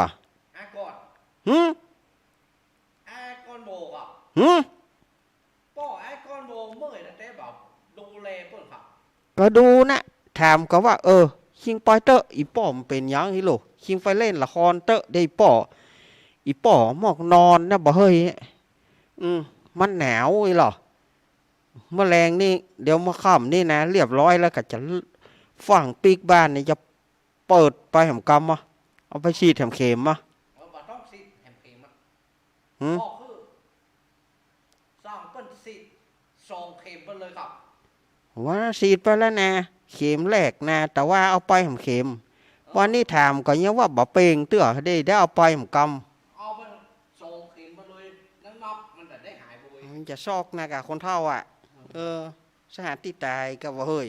ชอกก็ยุ่งบ่เฮ้ยชอกจ้ะถามว่านี่ได้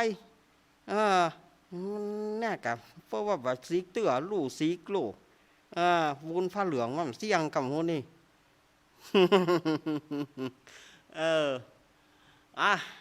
สวัสดีครับมาแล้วเนอะ ว่าได้ตามใจคิดว่าเฮ้ยหาขี้คานต่อกรคิงวันนี้ก็มาทำแล้วเนอะเล่นละครศรัทธาญาติโยมศรัทธาญาติโยมพ่อแม่พี่น้องเฮาได้คลายความเครียดเนาะละครนี้นะมันเป็นเรื่องของคนเฒ่าคนเฒ่าซ่อหาโปงอีแม่เหยอีป้อยแม่เหยแม่สีสะอางกาแม่สีสะอางตรีเนตรโล่นมาหาก้อนเฮยให้ถามว่าแม่สีสะอางให้เนี่ยหยังอีแม่ตึงม่อนบางานหยังพายหุมาจุใจอีแม่แตกใจอีแม่แตกดังโพลเอาอีแม่ตึงบัดแล้วใจเนอะวะโอ้ก็ไรเนี่ยใดมึงช่วยแม่ก็มาถามว่า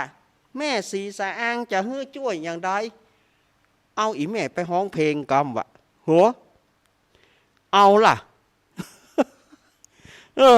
เอาอีแม่ไปฮ้องเพลงก็มา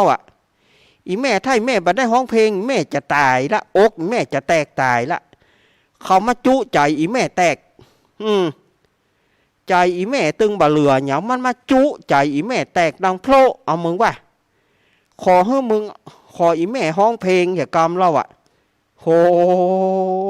แม่สีสะอางเท่าปันอี้แล้วนะจะฮ้องเพลงอยู่เท่าพอจะดีตายป่อขี้หยังสวกกว่าคนเท่านี่เท่าหาป่อขี้หยังขอโทษอีปี่อีเนาะ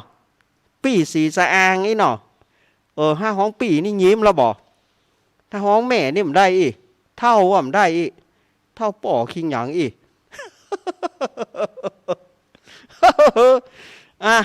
มาเข้ามาดูขอ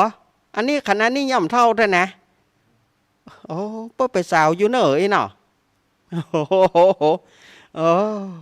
แห่นี่ว่าสุมาเตอะครูผู้ฟ้องเนี่ยจ้องเพลงใจแตกโอ้ไม่อย่างใดล้ำเหลือเล่าให้ฟังหน่อยเหรอโอ้มีป้าใจคนหนึ่งภัยก็บ่ฮู้มาจุอีแม่เมาบ่เอาอีแม่แต่อีแม่ก็เลยใจแตกให้ก็เป็นห้องบ่เฮ้ยวะอีแม่ขอห้องเพลงก็เมาจ้องเพลงเดี๋ยวก่อนเขาจะถามนักดนตรีก่อนนักดนตรีจะเล่นได้ก่อเพลงใจแตกมันเป็นเพลงเก่าอีแม่นะอีแม่ตึงจะเอามาฮ้องใหม่หรอเพลงเก่าที่อีแม่บันทึกเสียงไว้50 กว่าปี60 กว่าปีมาละบัดเดี๋ยวนี้อีแม่ขอฮ้องใหม่ก็ละแล้วให้มึงพิจารณาเนอะว่าเสียงอีแม่ใส่ก่อเห็นหรอจะเอาภายบอกว่ามาจุใจอีแม่แตกอีแม่ตึงมายอมเฮ้อวะนักดนตรีพร้อมก่อมิวสิกมิวสิกอ้า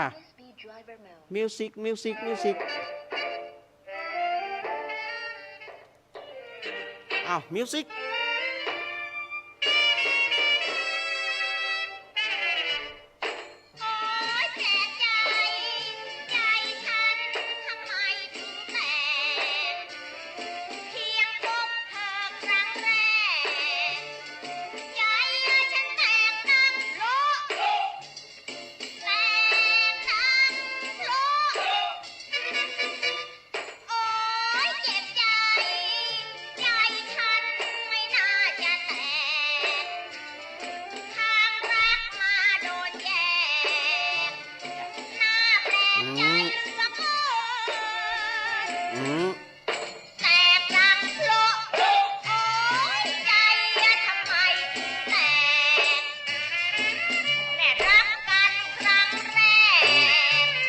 หัวฮะ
นหนึ่งก่อน เอาอีปี้แล้วเนาะแล้วไผ่มาทำเพื่อใจแตกฮะถามหน่อยเหรอแม่สีสางไผ่มาทำเพื่อใจแม่สีสางแตกก็ป้อชายนี่จะได้ล่ะโอ้ป้อชายเมืองสิงห์แกครับแม่นละหล่อโอ้โหไปเนี่ยเพื่อใจเพื่อแตกอย่างใดเนี่ยป้อชายฮะป้อชายเมืองสิงห์ไปเนี่ยอย่างใดเพื่อใจแม่สีสางตรีเน่แตกมันมีอย่างอีไอ้ลูกไอ้หลานคือว่ามันมีปัญหามาเพราะว่าฉันรักเธอจะใดล่ะฉันรักเธอหูก็ฉันรักเธอ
เป๋ว่าป้อชายนี่โลบอกว่าฉันรักเธอไอ้บอก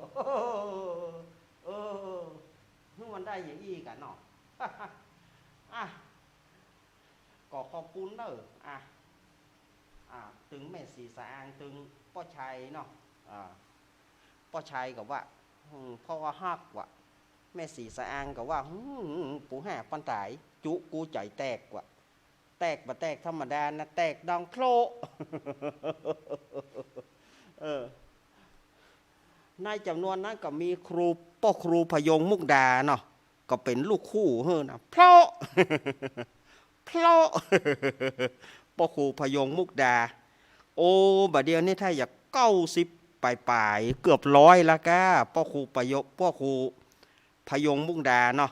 หรือว่า พ่อครูพยงมุกดาพันธ์น่ะโอ้โหอายุเปิ้นยืนยาวเนิบพ่อครูพยงมุกดาเนาะโอ้90 ปลายแก่ๆแล้วก็เกือบ100แล้วกันเนี่ยพ่อครูถ้าว่าเปิ้นมีชีวิตอยู่ก็สุขภาพสมบูรณ์แข็งแรงเนอะพ่อครูพยงมุกดาพันธ์เนอะ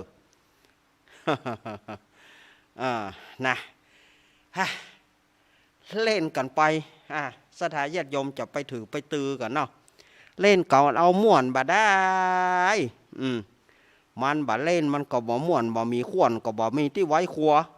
บ่ไข้หัวก็บ่มีคนอู้นั่นน่ะบ่ไข้หัวก็บ่มีคนอู้ตลกนะคนโบราณเปิ้นว่าอันมันมีไข้หัวก็มีคนอู้ตลกโปกฮาไปหน่อยเนาะ นิทานละครก็เล่นไปละทำก็เตะไปละวันนี้ก็จะได้เอาการกินการทานเห็นกันเนาะศรัทธาญาติโยมการกินการทานนี่อย่างอาตมาถึงโยกหัวข้อการกินการทานได้จะเอามาอู้กับศรัทธาญาติโยมนี่นะ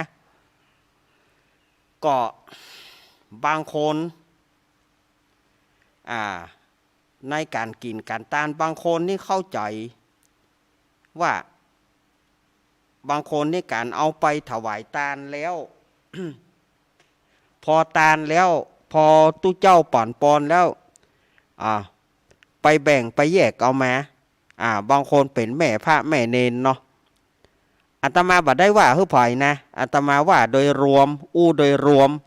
บ่ได้เจาะจงว่าเฮ้ยคนนั้นคนนี้ศรัทธาญาติโยมฟังก่อนบางคนนั้นเป็น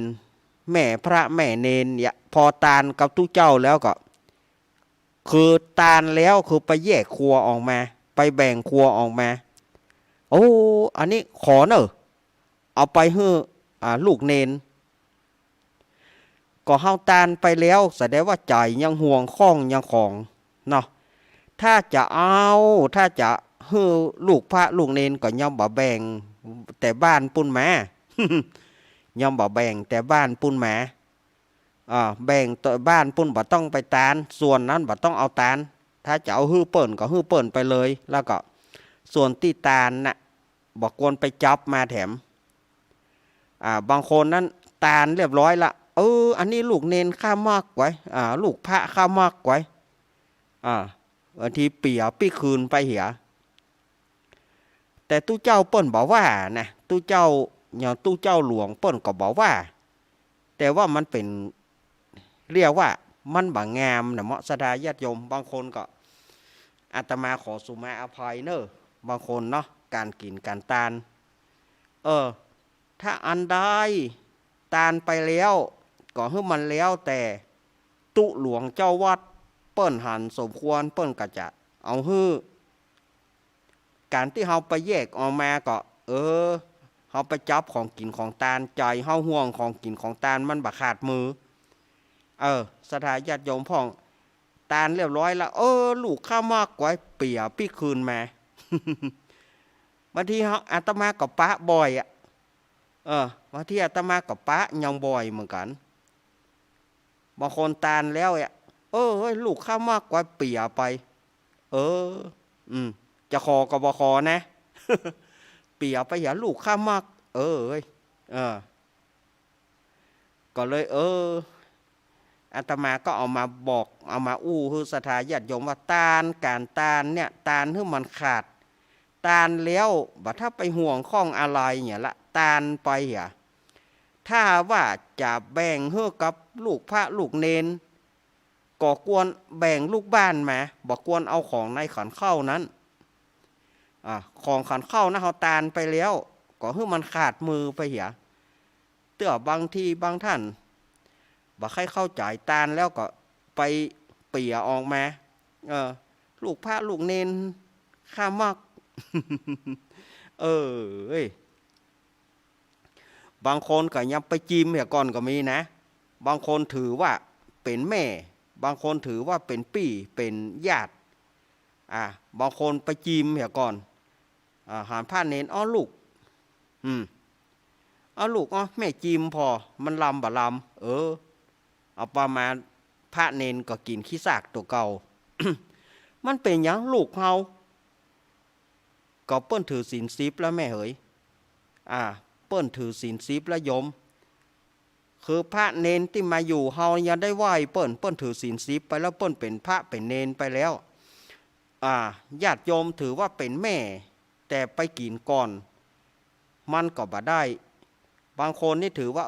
แม่กับลูกขี้หมูกกับหูดังบางคนแก้ออดแก้แอดนะ แม่กับลูกขี้หมูกกับหูดังมันไปเป็นหยังบาปบกรรมหยังถ้าจะบาปมาที่แม่มันนี่บางทีว่าไปอย่างอี้ก็มีนะถ้าจะบาปมาที่แม่มันนี่ข้าเป็นแม่มันบาปก็ขึ้นมาตกแม่มันนี่ไปว่าอย่างอี้ไปเอากำแปมาใส่กันนะหมอเอากำแปมาว่ากันมันบางทีก็เฮาก็ดูสิ่งที่ดีที่งามก่อนเนาะศรัทธาญาติโยมในการบางคนไปกินก่อนแล้วให้ลูกเน้นกินภายหลังตัวเก่าทีไปปะใส่ขนมลำแม่จิ้มไปละ ถ้าว่าลูกเน้นเปิ้นอนุญาตให้แม่กินก้อนแรกอันนี้มันก็ไปกรณีหนึ่งนะต่างกรรมต่างวาระกันถ้าว่าลูกเน้นเปิ้นเอาฮื้ออันนั้นก็ไปอย่างบางทีนั้นบางคนนักก็ถือวิสาสะว่าเป็นพ่อเป็นแม่กินก้อนก็ได้บ่ผิดให้ลูกเน้นกินขี้ซากลูกเน้นเป็นลูกเฮาแต่มันคนละสีแล้วแม่เหยมันคนละสีเนาะพระเนนเปิ้นก็อยู่ในวัดในวาเปิ้นเป็นนุ่งผ้าเหลืองห่มผ้าเหลืองละถือว่ามีศีลนักเหลือโยมฉะนั้นสิ่งที่จะเอาถวายเปิ้นหรือว่าจะเอาฮื้อเปิ้นหม้อผู้เปิ้นก็คือหม้อผู้เปิ้นได้จิตได้ใจถ้าเปิ้นเอาฮื้อก็เอาเปิ้นบ่ฮื้อก็ต้องเอาบางคนไปถือขอกินก่อนเฮาเป็นแม่เป็นเจื้อมันบางทีโหเฮาเป็นแม่ไปเจื้อมันจะอย่างไรกันฮะมันบ่ถูกมันบ่ถูกมันบ่ถูกญาติโยมต้องเข้าใจตัวนะถึงแม้ว่าจะเป็นลูกเฮาก็จ้างบัดเดี๋ยวนี้เปิ้นมาอยู่แถมสถานะเปิ้นมาอยู่แถมสถานภาพหนึ่งเปิ้นเป็นเนื้อนาบุญของตังวัดละเนื้อนาบุญของตังวัดละเปิ้นมาเป็นพระสงฆ์องค์เนนของตังวัดละฉะนั้นบางสิ่งบางอย่างการถวายทานตั้งใจถวายทานตุหลวงก็ดีถวายทานแก่ตุเจ้าน้อยก็ดีถวายทานแล้วก็ให้มันขาดมือไปบางทีบางทีมีการจองตัวก็มีนะมีการจองตัวลูกข้ามักบทเท่าอันนี้นะก็เดียวขอเนอะก็เดียวขอเนอะแล้วเฮาผู้ที่ฮับเนาะมันก็ว่าจ้างจะอู้อย่างใดถ้าเฮาว่าบ่ฮื้อก่อยว่าคางของกินของตาลบางทีญาติโยมยังห่างไกลในการที่จะเข้าใจอยู่บางทีในการเข้าใจก็ย่อมค่อยเข้าใจแต่เตื้ออันนี้อาตมาภาพก็เอามาอู้เสียญาติโยมว่าในการตานไปบางสิ่งบางอย่างเขาก็ต้องเข้าใจในการตาน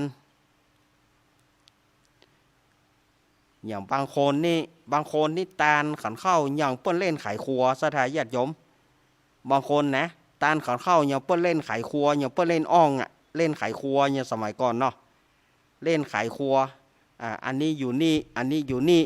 บางทีบีทขนมเข้าใส่จะใส่ยังบ่ใส่เป็นอันฮั่นมันมีกี่คนเพื่อก็จะไปกินกับการปุ้นนะกะบางทีไปบางทีมันก็บ่น่าขยากเลยบางทีบิดขนมไปตีนหนึ่งบางทีบิดกินทอดตีนหนึ่งบิดกินทอดเป็นบาลินตีนตอนบางทีมือเป็นขนมบิดขนมตัวบิดกินทอดตัวบางทีบิดบางทียิ้มลาบ บางทียิ้มลาบ หยิมพะโล้เอาใส่ถ้วยนั่นน้อยถ้วยนี่น้อยอย่างเพื่อเล่นขายครัวในสถานก็ย่ำว่ายกตาลหั่นยกตาลตู้เจ้าเปิ่นปอนปอนมันก็จะไปสำเร็จกับคนที่ตายก็จะได้ฮับเพอมันมีภัยกินนะเพอมันมีภัยกินเพราะว่าอย่างกินบะลงจ้าขี้มือสุมาเตอะ บางทีมันจ้าขี้มือแต่ตู้เจ้าพระนายเปิ้นก็ว่าบ่ได้เพราะว่ากรรมานโยมก็บ่ใส่บางทีญาติโยมก็ต้องพกถ้าจะบิดจะแบ่งอย่างก็เนี่ยแต่บ้านปุ้นมาเอาใส่ไปถุงหั่นแม่จะเป็นไปได้กับตาลได้รวมเลยป่อแม่บางทีอันน่ะขันบัจะหานักหนาอันนะมันเปลืองถาดเถียบได้บางทีตาลเฮ้ยป่อยแม่ขันบิดขนมบิดอันนั้นเขาใส่ก็มีแต่อันนะเอาใส่ถ้วยอ่องมองกันนะถ้วยอ่องมองให้หน่อยบางทีก็บ่ได้นะเองแม่งให้หน่อยก็ยังว่าเอาเป็นขานนะว่าเลยตาลไปลวดเดียวนะมันถึงได้ห้าเหมือนกันหมดสถาญาติโยมอันนี้อาตมาฝากไว้นะบางทีการกินการตาลเนาะตาลเป็นขานไปห้านะมันถึงได้ห้าหมดเปิ้นก็ถ้าว่าเป็นญาติกันเป็นผัวเป็นเมียกับเปิ้นก็เป็นลูกเป็นเต้าก็อย่ากินตัวการฮะที่เป็นนี่ก็จะกินตัวกันบ่ต้องไปบิดไปแบ่งบางทีไปบิดอันนั้นน้อยบิดอันนี้น้อยบางทีมือเป็นขนมลำเตื้อไปบิดไปหยิมลาบแถมมัน สถาญาติโยมนึกมโนภาพออกก่อนึกมโนภาพออก มันมาน่ากินเฮาก็ถึงเยบางทีย่ำเตื้อนะขนมรสจ่องย่ำบะใจจอนนะยิ้มเหยื่อขนมเข้าใส่ถ้วยแถมแล้วก็เทน้ำขนมข้าวจอกถ้วยก็ไปเนี่ยคือมันเปลืองเนี่ยยังเนาะ ไปเนี่ยคือมันเปลืองเนี่ยยังก็เนี่ยบัดตาลตึงขานนะขนมรสจ่องก็ตาลตึงถุงนั่นมันเป็ดจะได้เอาไปเหี่ยเปลืองถ้วยเปลืองถาดไปเหี่ยเปลืองถ้วยเปลืองถาดแล้วก็มันบ่น่ากินมือเป็นลาบไม่ต้องไปแกวดตำบะนูนแหนมเมื่อกับไปแกวดอันนั้นมือนะบ่ต้องได้ล้างละไหนมือก็เปื้อนละก็เอาแกวดเอาไปแกวดตำบะนูนเอาไปแกวดลาบแล้วไปบิดขนมบิดจิ้นทอดมันนะสถาญาติโยมบางทีมันก็แล้วตู้เจ้าผ้านายที่เปิ่นหอนเนาะมันก็ตึมขยากละบางคนเว้นเข้าไปขาบนึงตึมกิน นี่อย่างประชานนะมันมีหั่นอย่างเฮ้ย ชานว่าลงอันที่ใส่เป็นถุงไปหั่นถ้าบ่เลี้ยวใจก็ใส่ถุงไผ่ถุงมันหั่นถ้ามีใส่เป็นถุงหั่นอันที่ก็ตานไปขานไปเลยเปิ้นจะได้ห้าบเลยพ่อแม่เหยบัดถ้าไปกัวเถอะบัดถ้าไปแยกบัดถ้าไปบิดไปแบ่งมันนะจะตานกับตานตึงหมด บางทีบะเต้าหน่วยมันบ่ได้โบะกลัวเปิ้นลู่กันเอาว่าเข้าไปที่ไปโบะแล้วบะเตื้อนะไปควนบะเต้าโบะแล้วบะเตื้อไปควนบะเต้าเป็นบะลินตีนตอนเอายองนี่จอกหนึ่งเอายองนี่แจกหนึ่งเอายองนี่จอกเอายองนี่แจกก็อย่าบาตาลลวดเดียวฮะเปลืองถาดเทียบได้เป็นตุกผ้าเนนล้างถาด ยกไปขานตาลไปแล้วก็บางคนก็ยังว่านะตาลอีป่อขานปอนแล้วเขาไว้เสี่ยงละอีแม่แหมขานอุ้ยน่าแหมขานเพื่อเขาว่าจะแล้วตังวิหารก็โซนมาตังวิหารก็นิมนต์พระคุณเจ้าเนอโอกาสเข้าพระเจ้าโอกาสเข้าบัตรกองก็เอาอยู่อุ้ยอันนั้นก็บาเลี้ยว ตอนนั้นก็ขจายแล้วเปิ้นนิมนต์น่ะอย่ามันบางทีโยมก็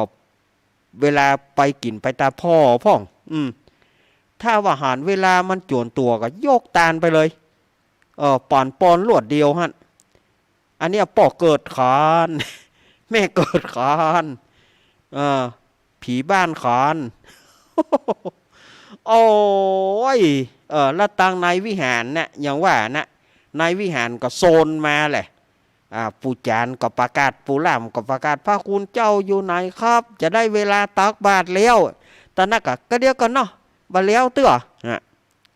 โอ้ยนี่เนาะฉะนั้นขอยกตาลไปเลยยกตาลมันถึงไปถึงหมดอันนี้การกินการตาลนะอาตมาฝากไว้ในการกินการตาลพอตู้เจ้าเข้าไปจะเยิมยังล่ำเหลือนานว่าแถมหม้อศรัทธาตั้งหลายในวิหารเดือดทำละเยิมแต่บัดได้ยินกะนะเยิมล่อเปิ้นเนี่ยอย่างป้อมพอตะวันพอเวลาพ่องก็มันพายก็ตังโบนมันบัดแล้วศรัทธาญาติโยมว่าก็อย่างที่อาตมาว่านะอนาคอนเนี่ยถ้ามารวมกันขี้ขานกระจ่างหรือว่าถ้าเป็นไปได้รวมกับไปขันเดียวฮะใส่คนเก่งฮะมันตึกไปหมดได้หับหมดอันนี้เผื่ออนาคอนนะแล้วเวลาเนี่ยบัดเดียวนี่นะศรัทธาญาติโยมมันได้ใครบัดได้บัดตานอย่างแล้วมันถึงเวลาละอย่างศรัทธามาวัดสมัยก่อนนี่ได้กะศรัทธามาวัดสมัยก่อนนี่ปดโทกว่าจะแล้ว7 โมง 8 โมง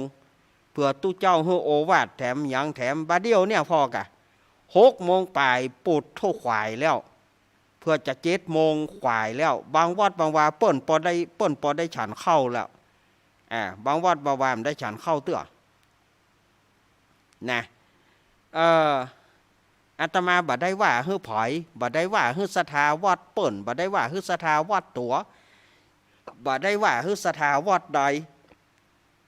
คือโดยรวมฮื้อศรัทธาญาติโยมได้เข้าใจเวลามีการมีงานอย่างก็ดีโอ้ยสะพ่องนี้เตื้อเฮาปอนเตื้อก็ไอ้ตี้อยู่ก็กีดไอ้หมอหนึ่งก็จะตานหมอหนึ่งก็อันนี้ของอีป้ออันนี้ของอีเม อันนั้นของอ้อยนั้นอันนี้ของอีนั้นโอ้ยหุยถ้าจะเป็นไปได้โจทย์แสลงแล้วก็อ่านรวดเดียวไปเลยเขียนแสลงหั่นบางทีป่อแม่เปิ้นล่วงลับดับขันไปกี่เจนหัวอีป่อยแม่เนอะเนี่ยหาถามว่าป่อแม่ชื่ออย่างโหบ่เฮาบ่ฮู้กะก็เขาจะไปหูอย่างใดเขาเกิดมาเจตานลูก เขาเกิดมาเจตานลูกบางทีตุหลวงเปิ้นเป็นตุหลวงเปิ้นอยู่บ้านอื่นแล้วเปิ้นมากินหัววัดมาเป็นตุหลวงเจ้าวัดบางทีเข้าไปใต้ป่อแม่เนอะตุหูโยก้าก็เปิ้นจะไปหูจะใดบอกชื่อเปิ้นนี่ก็ได้เพราะต้านให้ป่อยแม่เขาเปิดตาหายป่อแม่จื่อหยังโอ้ยกระตุก็อยู่นี่ได้หูกี่ปีย่อมหูว่าอันแหมแล้วอันนี้การกินกันตามศรัทธาญาติโยมเหยอันนี้เฮาขอถ้าเวลาอย่างกรณีเมื่อเจ้าวันศีลเนี่ยเวลามันบันนักบันแหนต่อใดบัดเดียวเพื่อแล้วเพื่อยามันขวายแล้วเนี่ยในวิหารก็โซนแล้วเนี่ยบางทีเขาพอจะเข้าวิหารนะโล่นมาลูกขวายกระจายเดี๋ยวก็ต้องปูนก็เอาอยู่อุยตั้งในวิหารก็อุยอันนั้นก็เดี๋ยวตานคำเดียวเขาว่ารอกินข้าวไงแล้วบอกรอสักกำบ้าล้อเจ้าบาเดียวเนี่ยโอ้ยเนาะที่ป่านปอนเฮือลวกได้น้อยเดียวว่าแถมเหมาะปออย่างโอ้ยก็นายวิหารนะเปิ้นบอกว่าอย่างอ่านก็เปิ้นจะใส่บาตรแล้วเนี่ย ไอ้ที่ก็ยอมมาจ้าล้ำเหลือมันความเข้าใจมันแตกต่างกันนะศรัทธาญาติโยมฉะนั้นแปลงใจไหลคือกันพ่องตังบนก็พอตังในวิหารก็ เหลียวมาพอตังกุฏิพ่องตังศาลาพ่องพอเปิ้นเลี้ยวแล้วก็บางพ่องก็ได้เวลาจะเอาบาเดียวเนี่ยจะตีละกองละจะตีกองละไอ้ตั้งนั่นก็บาเลี้ยวมันอีหลงตุงนางกันนะ มันอีหลงตุงนางกันนะเนี่ยการกินการทานเนาะศรัทธาญาติโยมอาตมาก็นำเอามาอู้อย่างเช่นว่าในการทานแล้วเปี่ยคืนมาทานแล้วจะไปเปี่ยคืนมาอย่างเงี้ยลูกพระลูกเนนนี่ของนี่มันมากเนี่ยก็ของตัวมากตัวย่ำซื้อต่างหากเล่า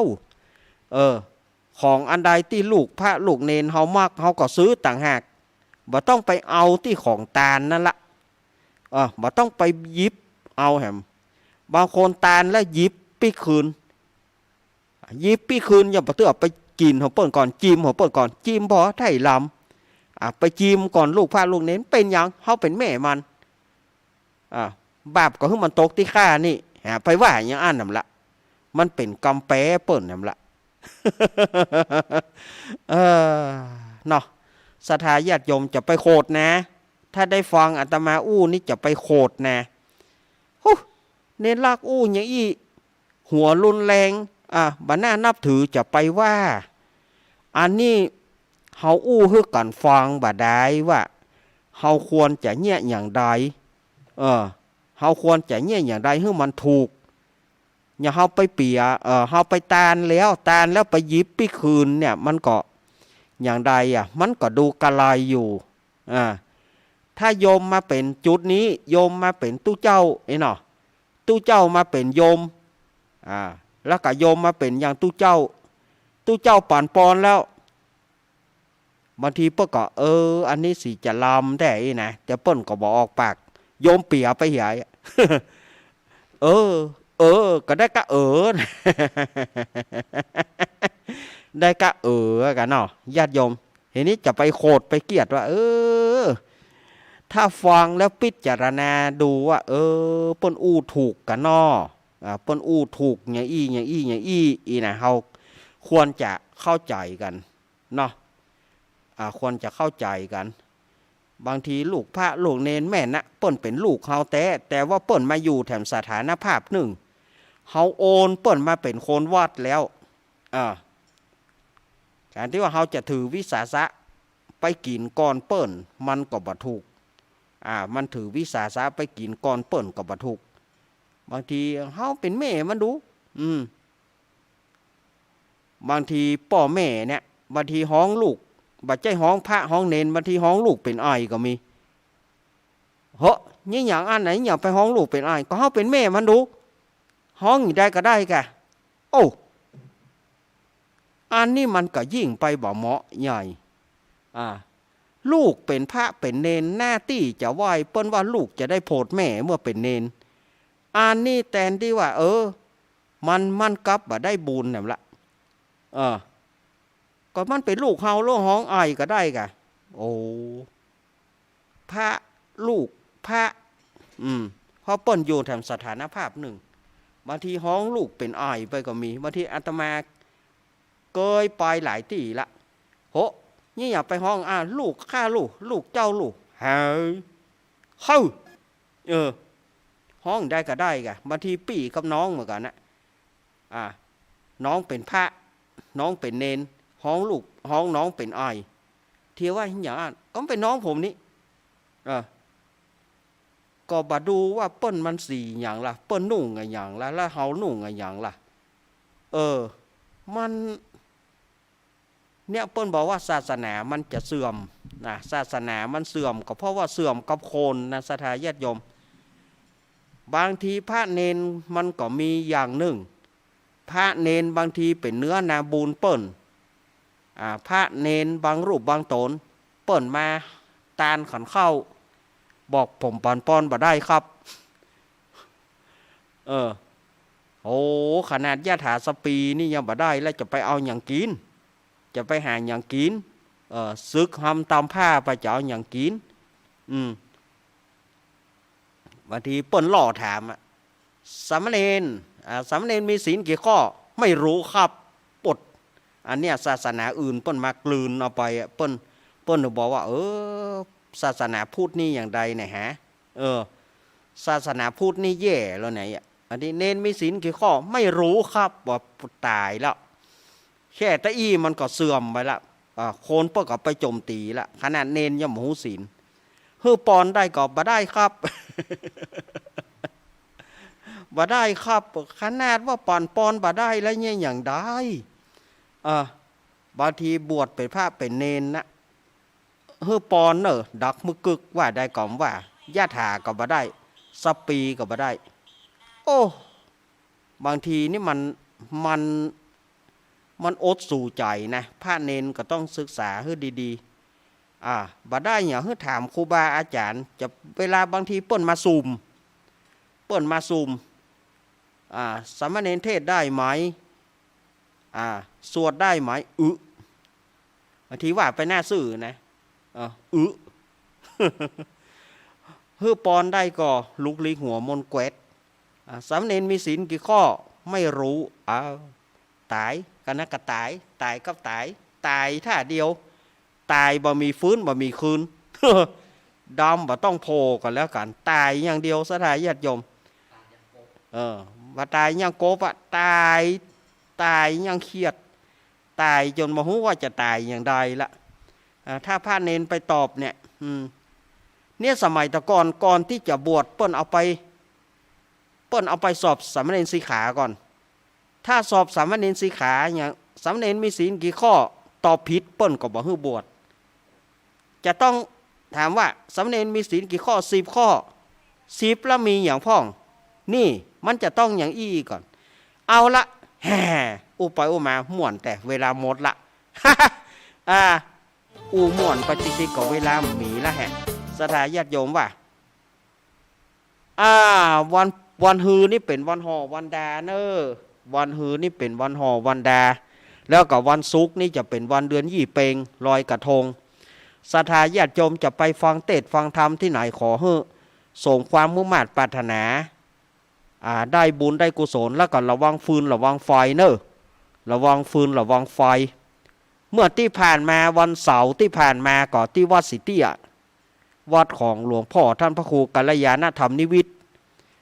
ตุลุงเสาคำถาวโรวัดสิเตียตำบลสิเตียอำเภอบ้านห้องจังหวัดลำพูนไฟไหม้กุฏิเก่ากุฏิเป็นของกุฏิแม่ชี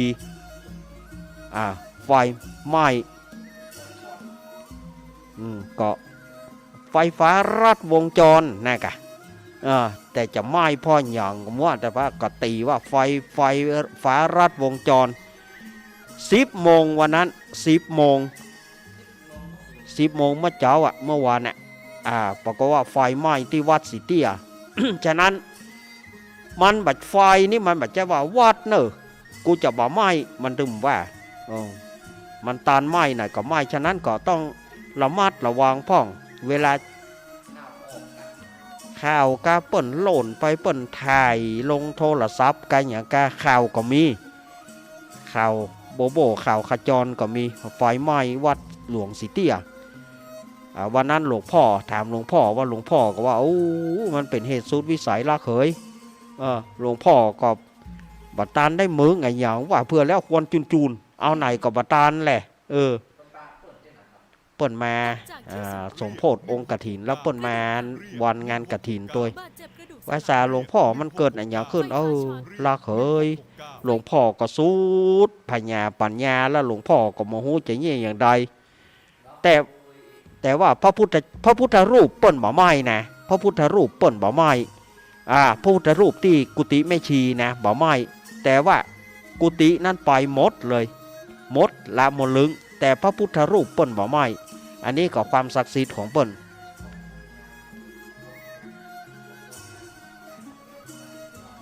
อันนี้กับท่านอาจารย์วรรณชัยชยานันโทก็อนุโมทนาขอบคุณศรัทธาญาติโยมที่ได้ขึ้นไปวัดพุทธศรีกิรีวันนั้นอันนี้พวกก็ขอบคุณมานะงานขาดตกบกพร่องขออภัย และงานของโยมปีพิสมัยนั่นยังไปหน่อยปีหน้าก่อน68ก่อน12 มกราไปตานกันเนาะเอาละอู้นักอู้หนาเจ้าหน้าที่เปิ้นมาไล่ละไปเน้นล่าเขยเจ้าหน้าที่ทุกสถานีมาละไปบัดเดียวนี้เปิ้นหมดเวลาแต่มอตะกี้มานั่งอู้อยู่สาธุอนุโมทนาสถาญาติโยมอยู่ดีมีสุขเนออภิวาทนาสีริสานิจังวุธาปัจจายโนจัตตารโรธรรมวัฏันติอายุวโนสุขังปะลัง